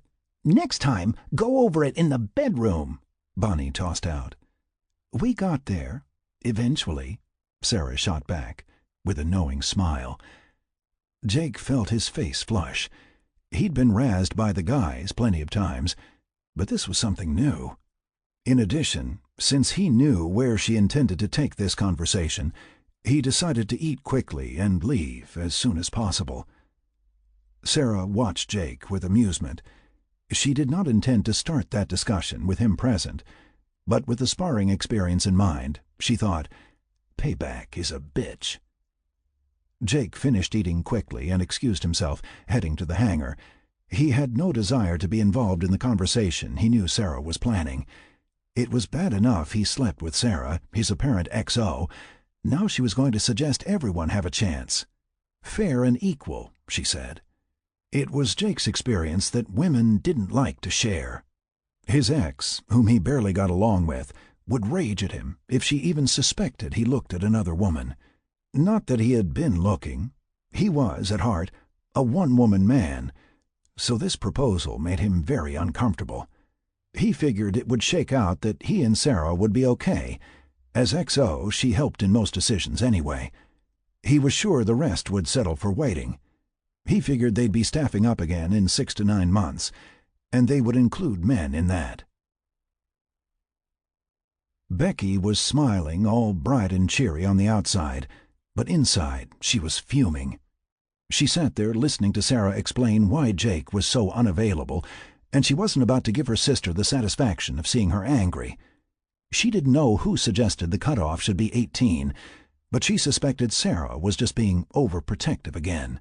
She said Jake's line had been 18 because of his old laws. That was hardly a reason. Those laws died 80 years ago. Back home she could be married at 14, for Christ's sake. Now she was almost 17. In addition, it's not like she was still a virgin. She lost that 2 summers ago. She didn't think Sandy was one either, although she didn't seem too upset about the conversation by the look on her face. As Sarah paused, asking for opinions, Becky saw her opening. "Sarah, you said Jake thought we should be 18 before being with him. But that's not absolute, right? Just a suggestion?" "Well, he said he would like the cutoff at 18. What's your point?" "I'm going to be 17 pretty soon, and I'm not a virgin, so that shouldn't be an issue. Sandy might feel differently since she is 17, but I say let's split the difference and make it 17. Sarah clearly started to ask whom it was she'd been with, and then, thinking better of it, said, "Sandy, what do you think?" She replied, 17 works. Besides, I can wait." Jake was in the hangar inspecting the heavy lift helicopter they intended using to move the portable medical module. He looked up, and heading towards him across the hangar floor was the entire female delegation. With nowhere to hide, he stood his ground to face them. As they approached, he said, "So you've all come to tell me, so sad, keep your hands off, right?" "No such luck, I'm afraid," Becky said, smiling back at him. "We've come to make you a counteroffer." "That doesn't sound good," he replied back. "Everyone over 18 agrees that sharing is just fine with them," Sarah tossed in. "And the under 18 members strongly submit the cutoff age be 17, Becky supplied, with as much of a threatening tone as she could muster in her 5'4", 110-pound frame. "I take it birthdays are near?" Jake asked. "For one of us," Sandy supplied.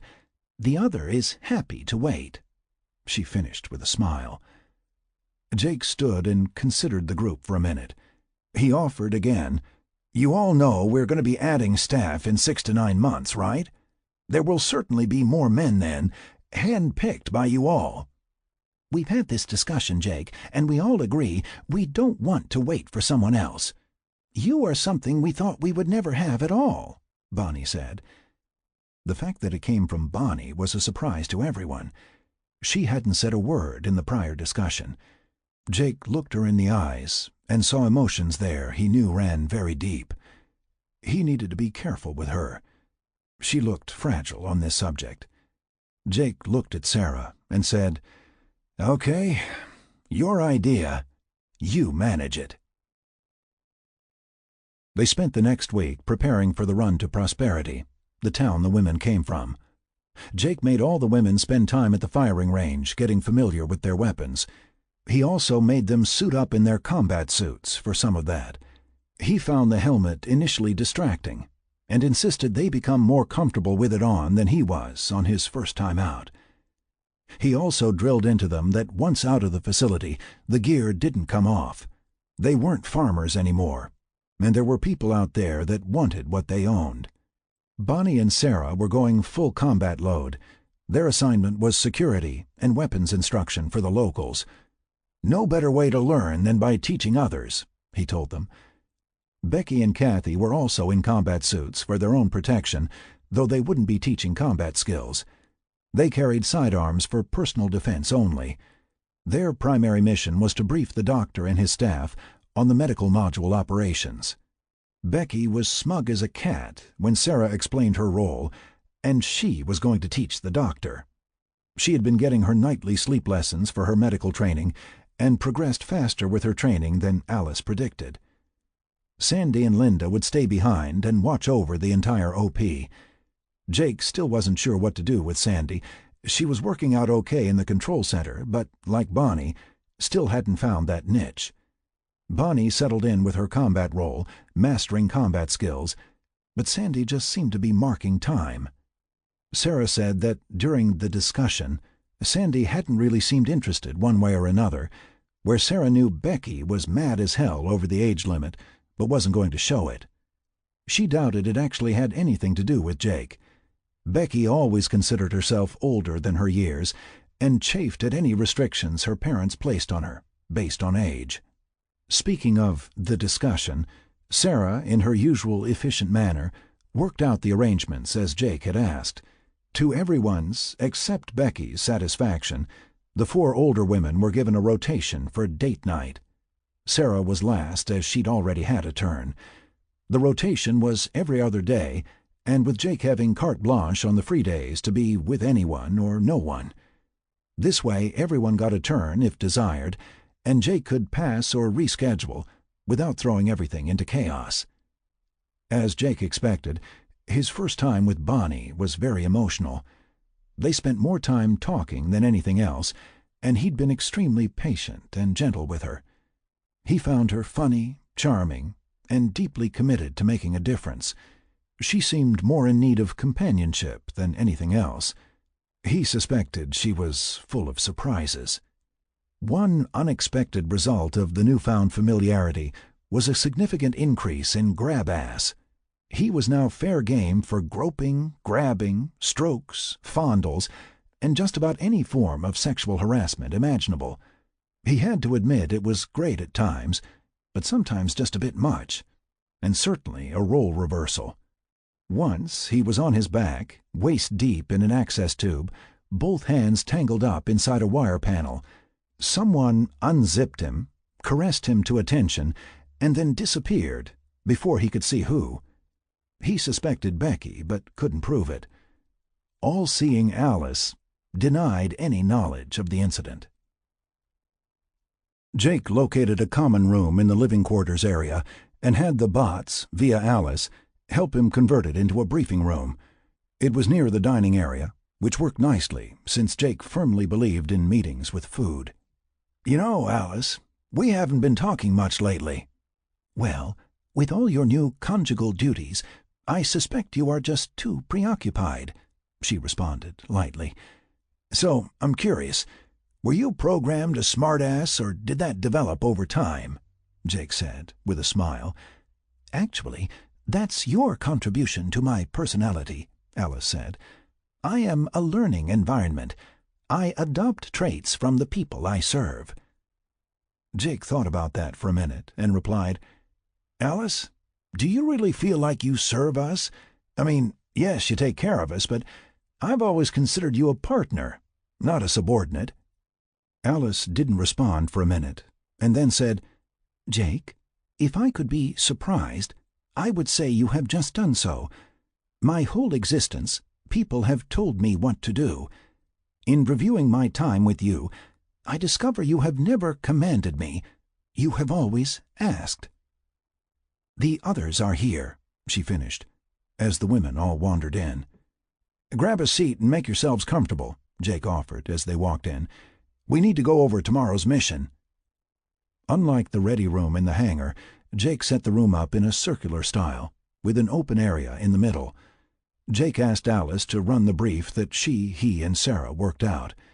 She began projecting 2D maps and images in the open space. A neat trick, Jake thought, as you could see them correctly from any seat in the room. She explained that tomorrow at 4 a.m. they would take the heavy lift helicopter, unmanned, with the medical module, and head for Prosperity. Limited to about 80 miles per hour, it made a 3-hour and 45-minute haul. Everyone else would leave at 6 a.m. in a second helicopter and would arrive about 15 minutes ahead of the module delivery. Once it was set in place, Becky and Kathy would work with the medical staff, training them on its use. The medical module had an interface that would allow Alice to assist if necessary. While the medical staff was in training, Bonnie would be their security, while Jake and Sarah would train a portion of the men, about 50, as a militia. They were to patrol the areas outside of town. The goal was to extend the safe zone outside the town limits. They would receive 5.56 millimeter rifles in semi-auto or 3-round burst modes only, plus 1,000 rounds each. Additionally, they would receive 10 7.62 millimeter machine guns for town defense. Those got 5,000 rounds each. Linda and Sandy were to monitor the area 100 miles out, watching for threats and assisting where possible. Finally, the medical module incorporated a built-in power supply capable of providing external power. If any of the existing wiring in town was in place, they could just hook up those buildings. Supposedly, someone in Prosperity knew about electricity, and Alice confirmed they couldn't hurt the power source. The briefing complete, bots filed in with food trays. They carried an assortment of favorites, and everyone snatched up theirs. Jake wanted to put everyone at ease as best as possible before the first mission. As things wound down, Jake suggested everyone hit the sack early. The last to leave, Jake found Sarah at the door, waiting. "You think we're ready?" she asked. "Yeah, I think we are. How about you?" "I think so too. We just don't want to disappoint you," she said. Then, looking down, she said, "I know tonight's a free night." Then, looking up without lifting her head, she continued, "But if you're interested—" "I'd be delighted," he said, with an evil grin. Jake woke Sarah up and dressed before 4 a.m. to see the heavy helicopter off, the medical module dangling below, and then got the others up at 4:30 a.m. The bots loaded the militia weapons and ammo in the heavy lift helicopter. so they could all ride in the smaller one Jake used before. Guns still hung on the outside. Fed, suited, and armed, he ushered them all into the hangar by 5:30 a.m. and repeated, once outside the facility, their suits were their lives. Then they piled into the bird, and precisely at 6 a.m. lifted out of the hangar, heading west. "One of these days I want to fly this myself," he told no one in particular. Alice responded, "Why? Don't you like my flying, Jake?" "It's not that," he replied. "Just don't think you should hog all the fun." Jake suppressed the urge to make the women go over the plan one more time. They had it by now, or they didn't. It was a quiet trip the rest of the way, until they got close. Then the women started pointing out familiar landmarks to each other. The helicopter landed near the edge of town, a delegation from town already assembled and waiting to receive them. As they stepped out of the helicopter, Jake noted with satisfaction that Sarah and Bonnie fanned out on each side of the group, weapons at the ready. Becky and Kathy fell in behind him. All set their faceplates to clear, so he noted a few surprised looks from the townsfolk as they approached. He reached out his hand to Bert. "Great to see you again." "And you too. I understand you have some gifts for us?" "Yep, and they should be here in about 15 minutes. Why don't we head to the drop site?" Jake replied. They all headed to the pre-agreed location for the module drop. It was next to the old hospital building, a 2-story rectangular structure, typical for a smaller community. The area to the left of the building, near the main entrance, held a new clearing, attesting to the removal of trees and ground cover. After they arrived, Jake could hear the heavy lift helicopter as it passed overhead and hovered above and in front of them. The module, a 30-foot-long, 10-foot-tall, and 12-foot-wide container-type box, dangling beneath. Jake asked, "So where's the dock?" "I'm here," one of the men in the crowd replied, stepping forward. "Is that where you want it?" Jake asked, pointing to the cleared area next to the side of the building. "Yep. We figure at some point we'll build around it to create a sterile access to the rest of the building." Jake said, "Okay, Alice, drop it where we discussed. Please try to align as best as possible." Alice expertly slid it smoothly in place, with an evenly measured 4-foot accessway between the building and the module. Once in place, she released the cables and moved the helicopter to an open area on the other side of the building, setting down. Becky and Kathy moved forward, with the doctor and staff in tow, opening up the module and starting the familiarization lecture. Jake could see Becky glowing from 20 feet away. Jake pointed to Bonnie and then at the module for security. She acknowledged with a nod, and then he and Sarah motioned for the rest of the group to head to the helicopter. "Is this group the militia trainees?" Jake asked. "Most of them," Bert replied. "We got a few with issues on the farm, so some couldn't make it this morning. They'll come in later." "Good enough," Jake replied, leading them around the back of the helicopter as the access ramp dropped. Jake let Sarah direct the men in unloading all the gear they were providing. They needed to acknowledge her authority, and she needed the experience. He watched her lead them out to the edge of town, where he requested a temporary range be set up. Fanning them out, she issued each a weapon, then familiarized each in a quick drill Jake taught her. Once everyone present was holding a rifle, she led them one by one to the firing line and had them test-fire their weapons. Only fair as marksmen, the best hit 8 out of 10 in the black. He then instructed Sarah to perform the same drill and let them score her. She shot 10 out of 10. His point made, he made them all practice under her watchful eye until the worst was 7 of 10. By then, the remaining militiamen arrived, and Jake caught them up in short order. They all took a break for lunch, and Jake ushered his team into the heavy lift helicopter so they could remove their helmets to eat. Afterward, they led the group to sand pits Jake requested, for some basic hand-to-hand training.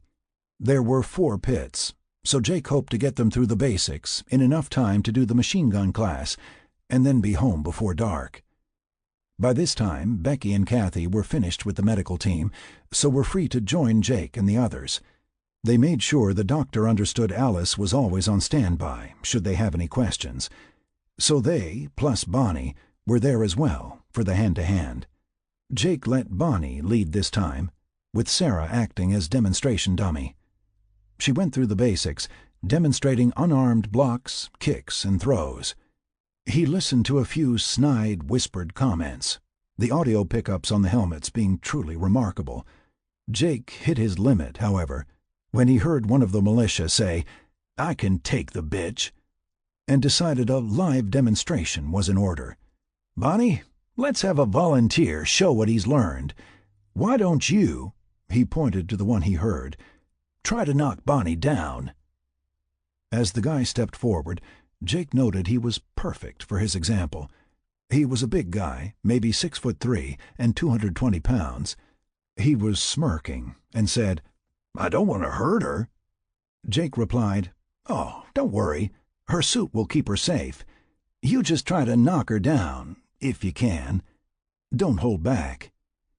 He laughed and squared off with Bonnie, her face a study in concentration and focus.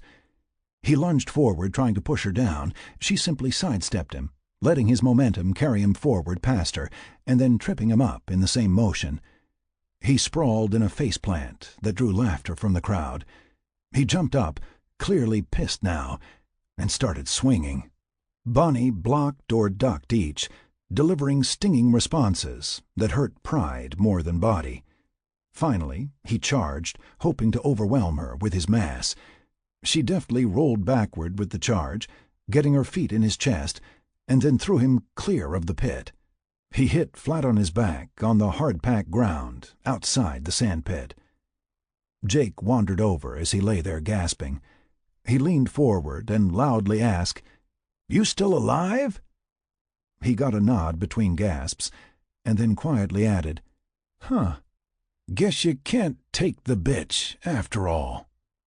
They spent the rest of the afternoon with the men squaring off with each other under Bonnie and Sarah's supervision. Now and then one of them would step in to demonstrate. They got the utmost in respect. Jake grabbed Bert during a break. They walked the town, discussing good locations for the machine guns and possible modifications to the town boundaries to increase security. For the last part of the day, they returned to the range for machine gun class. Jake led that, letting Bonnie and Sarah act as trainees. Jake pointed out that with the men as mobile militia, they might consider using the women on the machine guns. Sarah cut the center out of her target as he spoke. Mission completed, Alice sent the heavy-lift helicopter on a course for home as Jake and the women loaded into the smaller craft.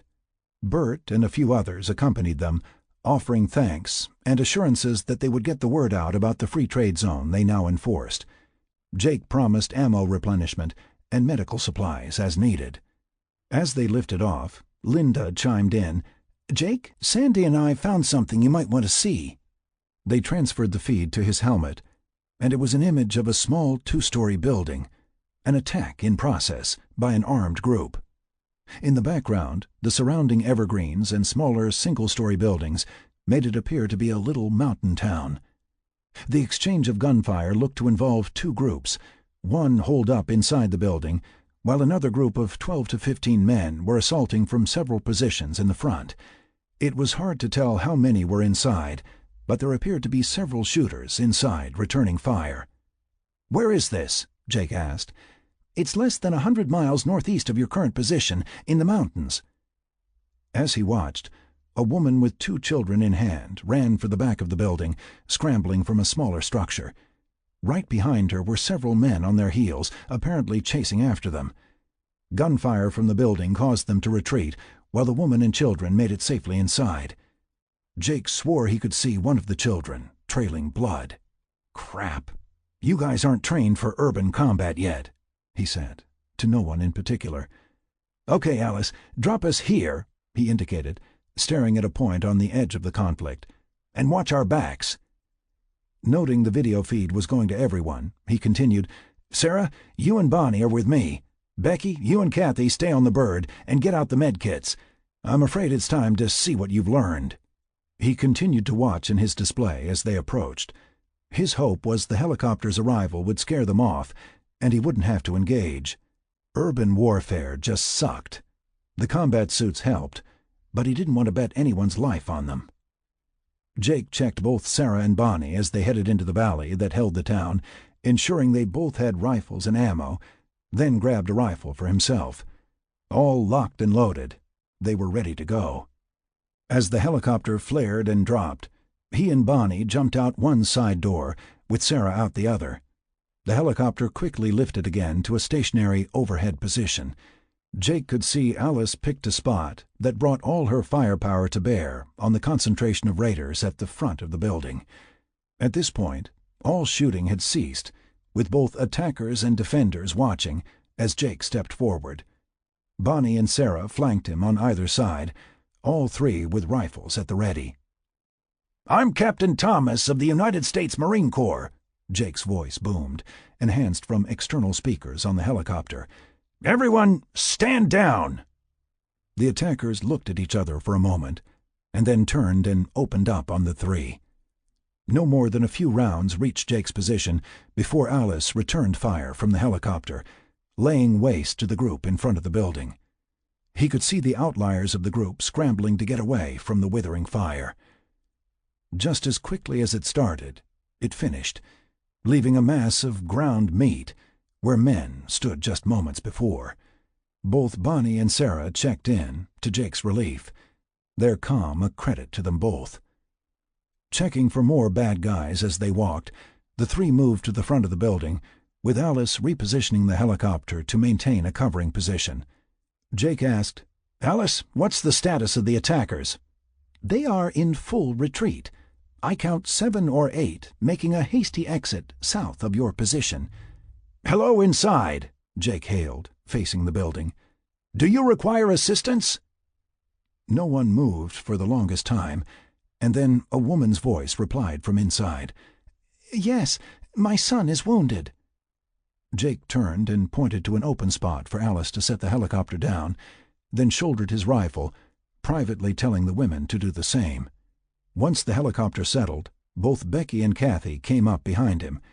He held out his hand, indicating for them to hold as they reached his location. "Do you want to bring him out, or do we come in?" Jake asked. The same woman replied, "We're coming out."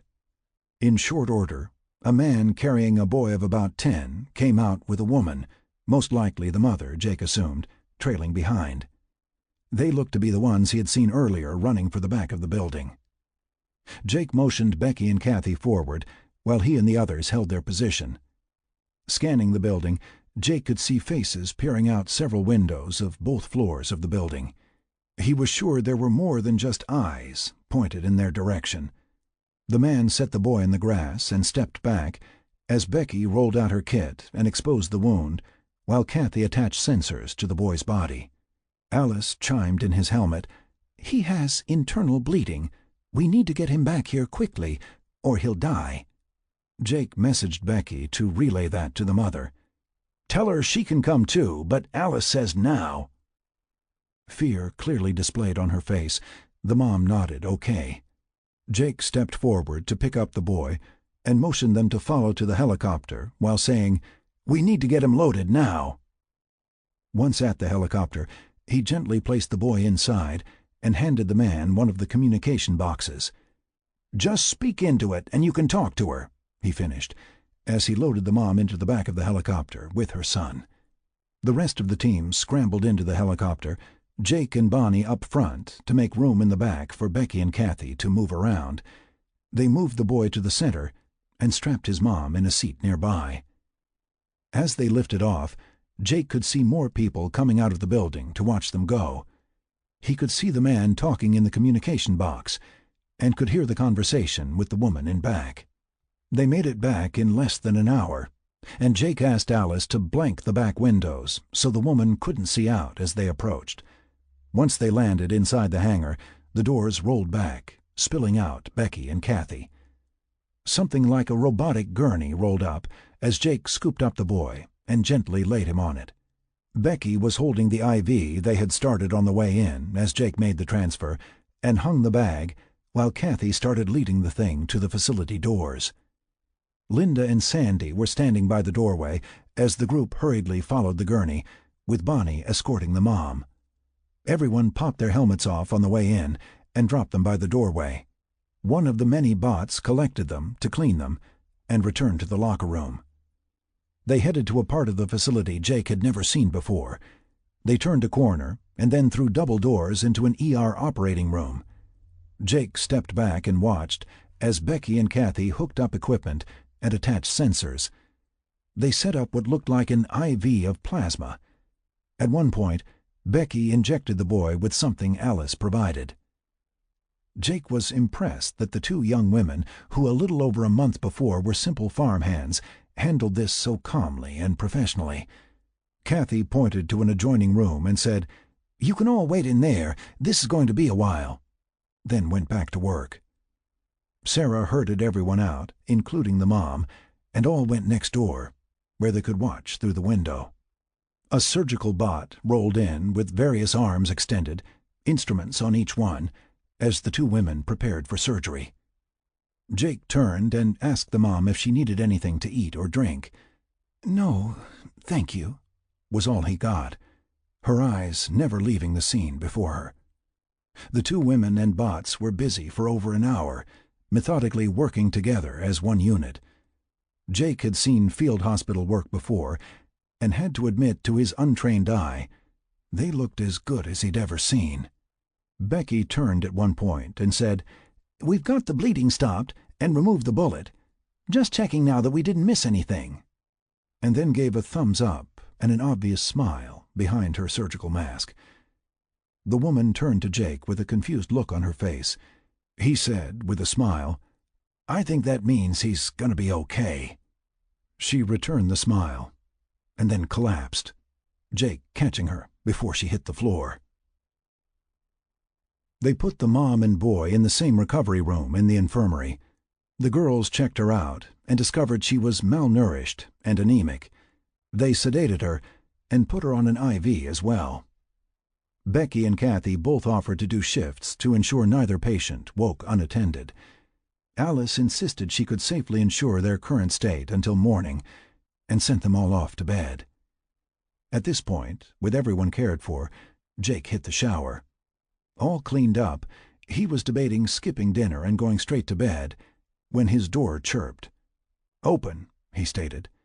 He found Linda standing in the doorway, dinner for two on a tray in her hands.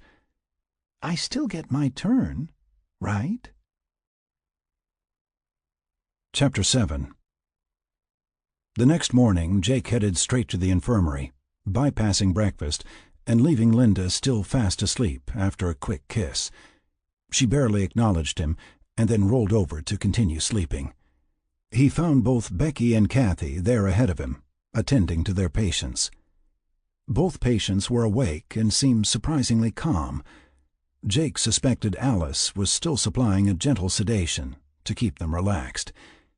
He stepped in and asked, "So, how are we doing this morning?" They looked at him and smiled. The mom said, "I want to thank you all so much for saving my boy." Jake smiled. "Have you let your people know you're okay?" "Someone named Alice allowed us to talk to him from here. My husband was very happy to hear Bobby is going to be all right."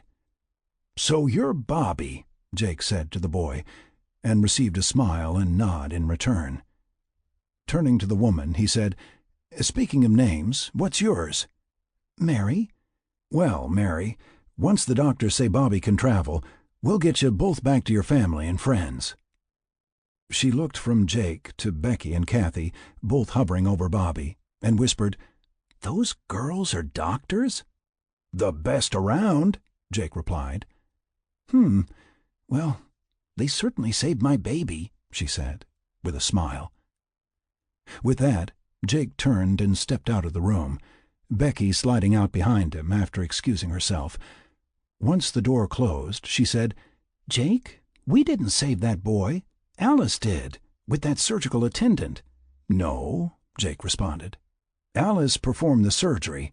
You and Kathy treated and stabilized him en route, giving Alice the chance to operate. You all three saved him. Quite frankly, You all make a hell of a team." Jake continued, "I'd have mentioned Alice to Mary in there, but she would have wanted to meet her." "Jake, are you embarrassed to be seen with me?" Alice slipped in. "Never, darling," Jake shot back. "But that poor woman isn't in any position to process intelligent computing environments right now." With that, Becky slipped back into the recovery room, grinning from ear to ear, and Jake headed to breakfast. After breakfast, he wandered into the control center, where both Sandy and Linda were busy at different workstations. Linda beamed at him as he came in, clearly content with his attention last night. "Can I ask you ladies to do a workup on the area our guests came from?" "In process," Alice replied. "We talked with Alice already this morning, and she's teaching us how to do an analysis of the area," Sandy offered.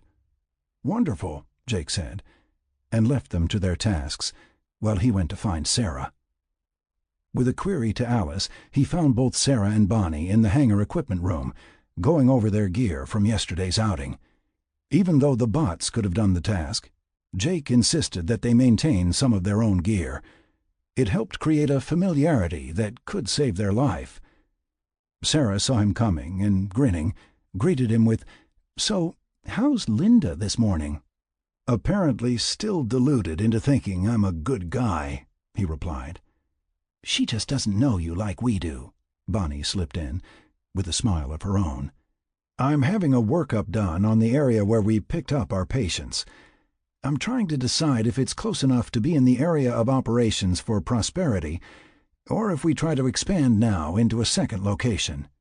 Sarah looked thoughtful for a moment and said, "We never went into those mountains much, though they came down to trade from time to time. We traded our crops for their fish, deer, and such. We would meet in the middle, about a 2 or 3 day ride each way for both parties. Adding them would create a safe path through the mountains. I'm just not sure if that matters yet," Jake suggested. "I heard once they did trade with both sides of the mountains, but mostly scavengers on that far side. I think there's an old military base over there," Bonnie said. "Well, let's see what the analysis comes back with. There's something weird going on there, I think. Besides, we don't have to go all out like we did for Prosperity." They completed the analysis of the area the following day, and Jake required everyone to attend the review. Alice assisted Sandy in doing the presentation, which she clearly enjoyed. The summary conclusion was, though the people looked to be good candidates for inclusion, the apparent population was too small to act as an independent location. In addition, there didn't appear to be a solid leadership in place. Instead, there was a proposal they operate as an outpost to Prosperity. Patrols could run between the two endpoints. There were several smaller communities between the two, and it would bring them all into the safe zone. They discussed it and decided to propose the addition of the community to the Prosperity Patrol as a support location. Jake asked Sandy to contact Bert in Prosperity and explain the proposal. She did, and said he agreed it made good sense, and Jake suspected he understood the implications of becoming a regional manager or mayor. He then asked Sandy to contact Kern, the town in the mountains, and both update them on the patient status and relay the proposal. Sandy reported the guns, medical support, and security interested them, but it wasn't until assurances of no political interventions were made that they agreed. That part made Jake wonder even more about the state of affairs up there, so he decided to have a conversation with Mary on the subject. Jake also noted that Sandy was turning into a first-class negotiator, but he did wonder how much the hologram of her influenced things. It turned out the communication boxes Jake was distributing contained holographic capabilities. Sandy activated this on the receiving end, so her head and torso appeared to whomever she was speaking. He chalked it up to natural PR skills, as the outfit she changed into, with the plunging neckline, hadn't hurt her discussions with the men. After verifying with Becky her patients would be fit for travel, Sandy arranged to fly Mary and Bobby home the following day. They would make a stop on the way to pick up Bert and a couple of militiamen to help organize things, per Jake's direction. They would also be bringing supplies and a few weapons, but the full issue would wait until later trips. After his conversation with Mary, Jake decided he needed to address the unresolved issue in Kern first. Jake also requested Sandy clearly emphasize to Prosperity and Kern that any militiaman caught misusing his weapons would be stripped of them and banished, or the town would lose all future support. Neither town's representative challenged the statement. The following day, everyone but Sandy and Linda loaded into the heavy lift helicopter. Sandy objected vehemently, saying she needed to oversee the agreements she negotiated, but Jake insisted she could do that from here. He wasn't quite ready to turn her loose on the world yet. Everyone else was dressed in combat suits and had the same weapons issue as before. The main difference in this trip was the two patients. Jake instructed the bots to load 10 of the 5.56mm rifles and ammo, same issue as the Prosperity Militia, for Kern, but there was to be no heavy weapons yet. There were 2 large vehicles strapped down inside as well. They looked like open-top military jeeps, and each with a 7.62mm machine gun mounted on top of the roll bar. With gentle probing, he pulled enough information from Mary to include some medical kits and other supplies for the town of Kern. Alice was also flying one of the smaller attack helicopters Jake hadn't seen before as escort and cover. It was a little 2-man job, all rotor hoops and guns. It looked fast. It carried 2 side-mounted Gatling-type 20mm with an internal nose 30mm cannon. There was also something like rocket pods on the sides, but these looked slightly different. He was sure whatever they were provided delightful explosions. Better safe than sorry, he thought. Jake had pulled all 4 of the women aside earlier that morning and briefly explained his plan for the day.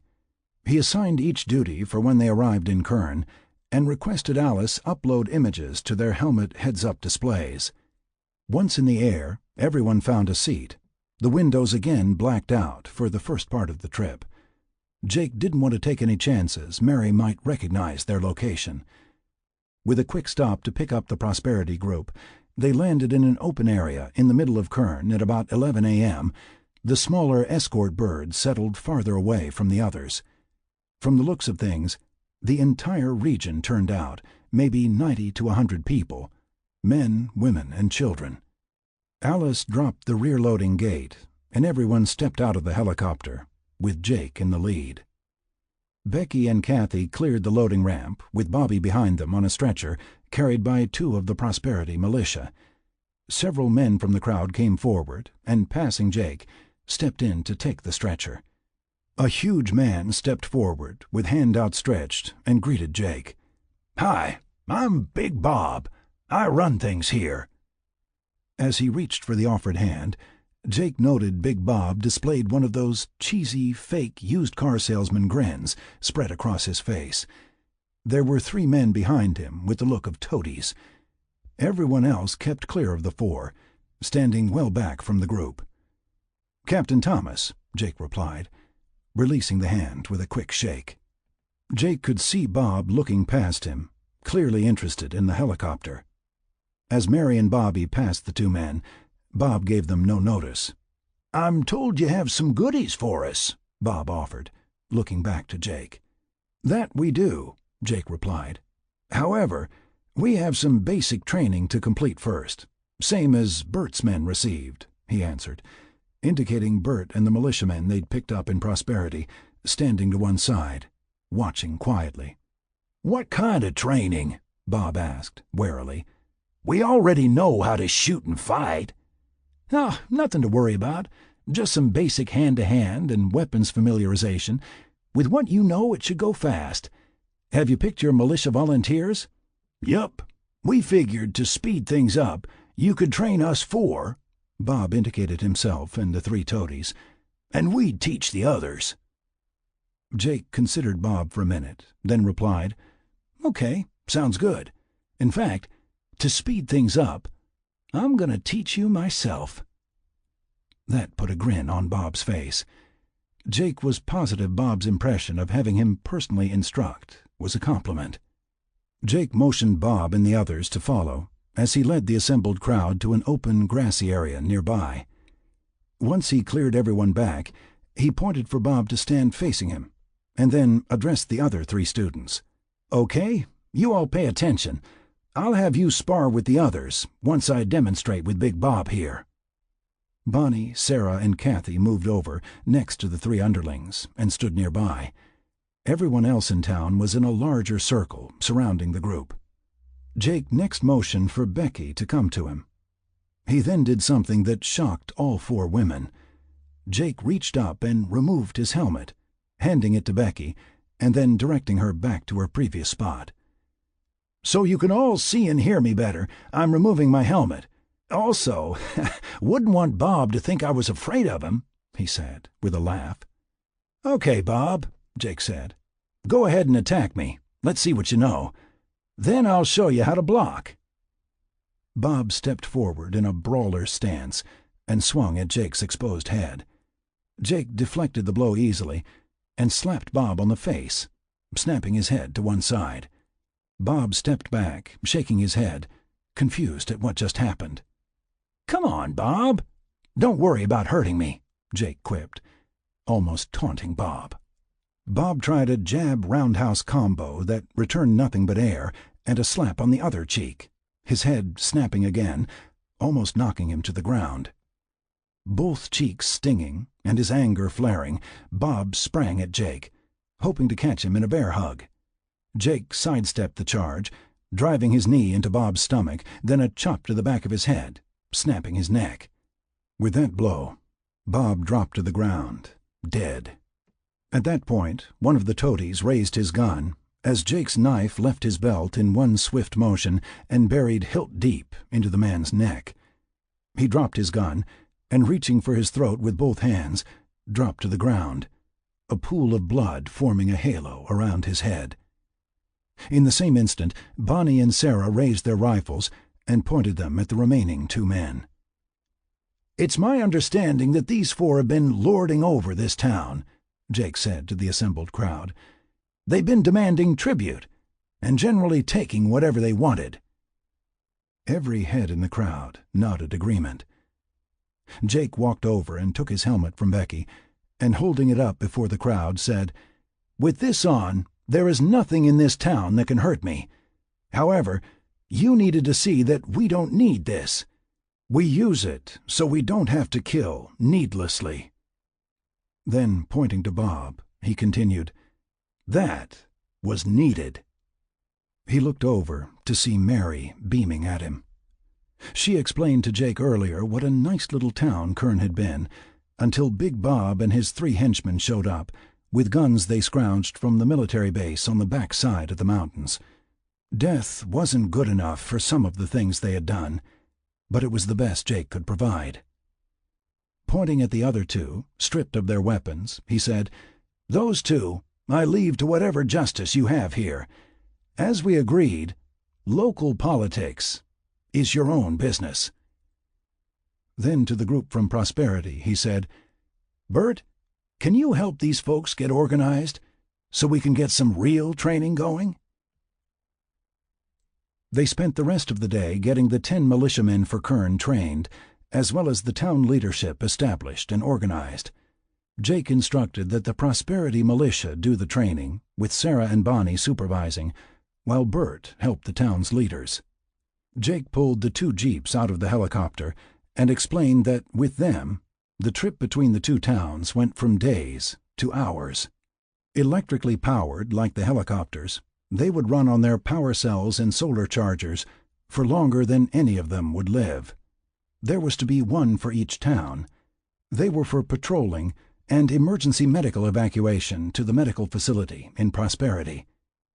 He then spent the afternoon giving driving lessons. The mission completed, everyone loaded into the helicopter for the ride home. Bert and his men were spending the night in Kern and then taking their jeep home the following morning.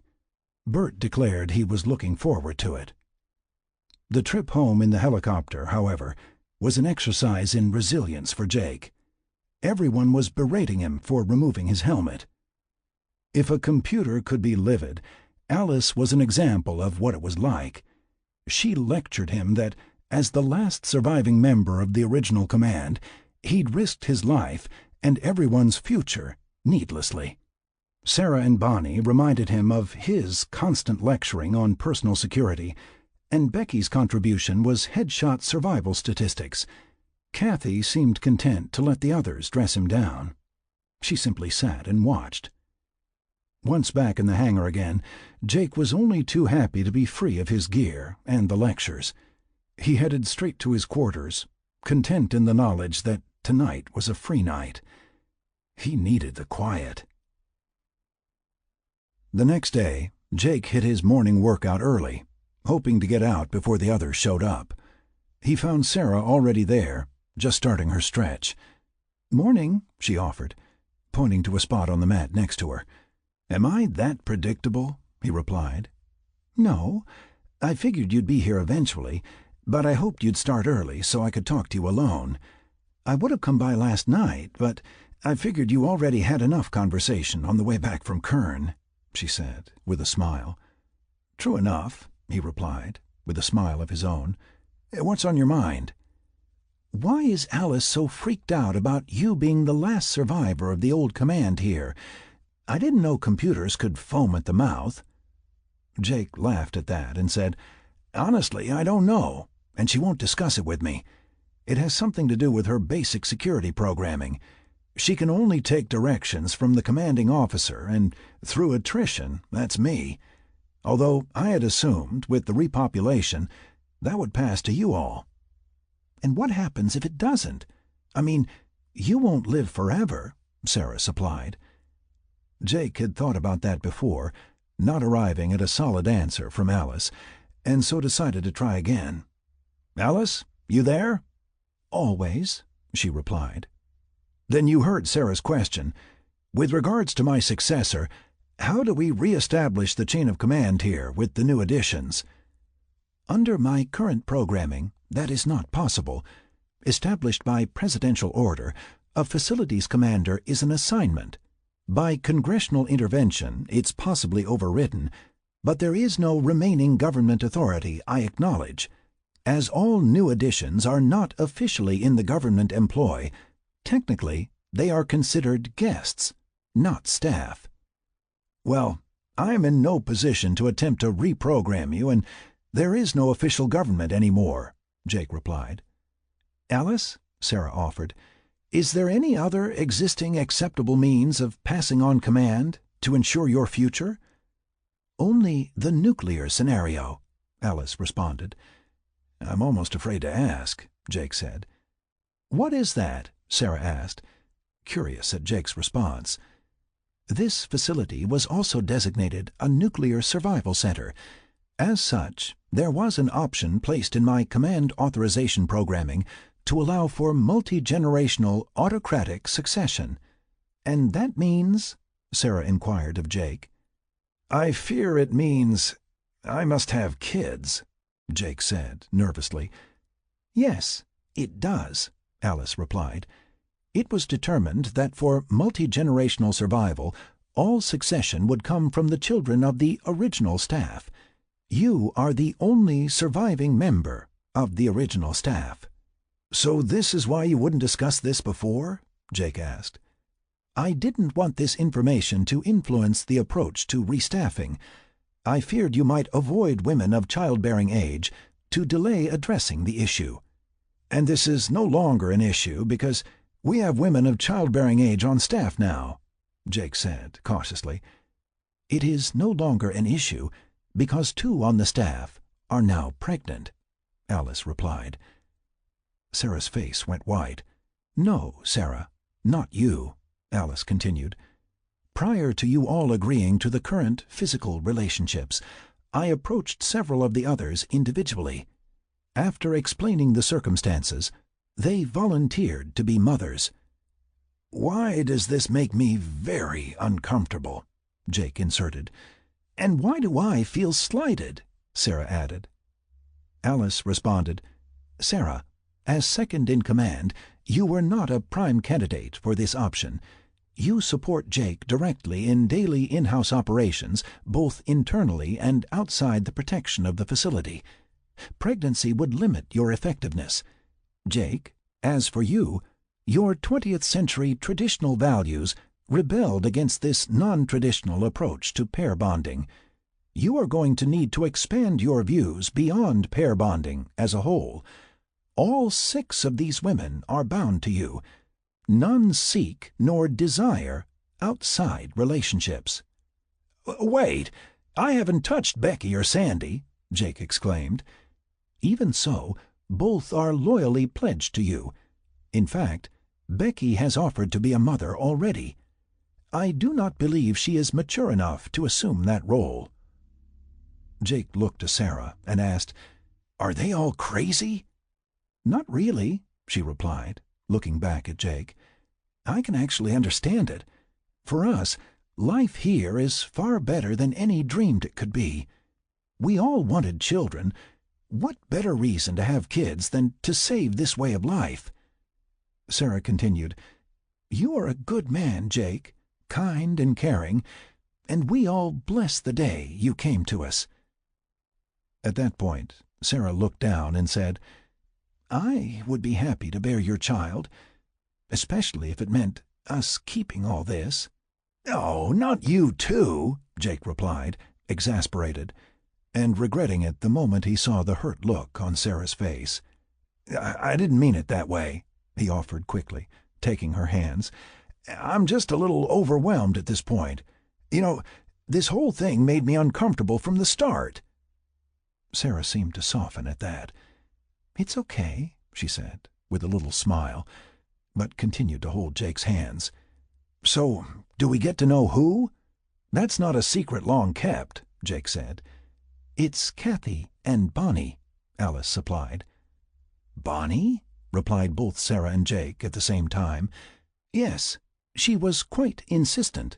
The depths of her commitment on this subject indicate strong underlying motivations I have yet to decipher." Jake remembered the day in the hangar when they'd all come to him. Bonnie had been the most adamant on how strongly they felt about the sharing arrangement. He remembered the emotion in her eyes then, and later, when they were together, with her passion and enthusiasm. "When did you talk to them about this?" Jake asked, suspiciously. "I discussed the prospect of motherhood with Linda, Kathy, and Bonnie the night you and Sarah agreed to broach the subject of a physical relationship," Alice replied. "So they knew in advance?" Sarah asked, as the light dawned. "That was why the conversation went so easily with those 3, but not Becky." "Just those 3, yes," Alice replied.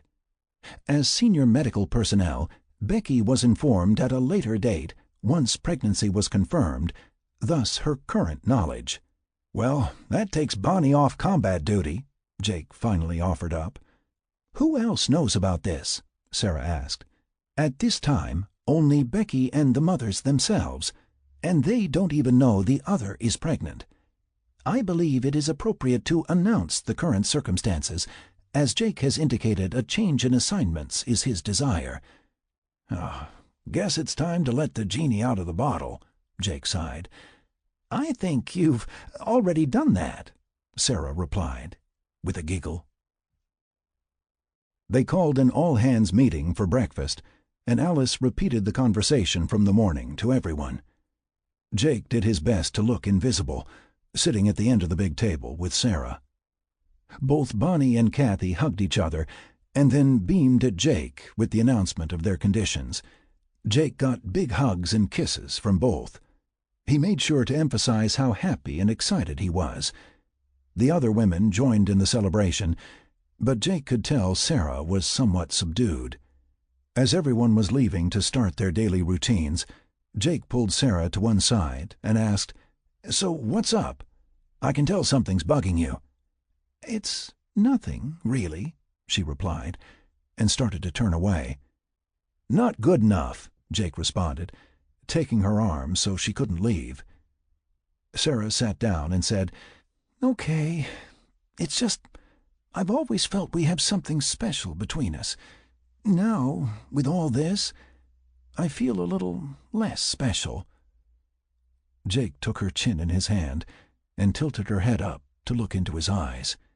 "You are no less special to me because of any of this. You have a place no one can take. You are my most trusted, intimate confidant. I look to you when I need strength of spirit. It's you I seek out each morning." He leaned down and kissed her, feeling the force of her reply. As they both turned to leave the room, Jake leaned into Sarah and whispered, "Don't tell anyone, but you're my favorite." "Oh, liar," Sarah said, with a smile.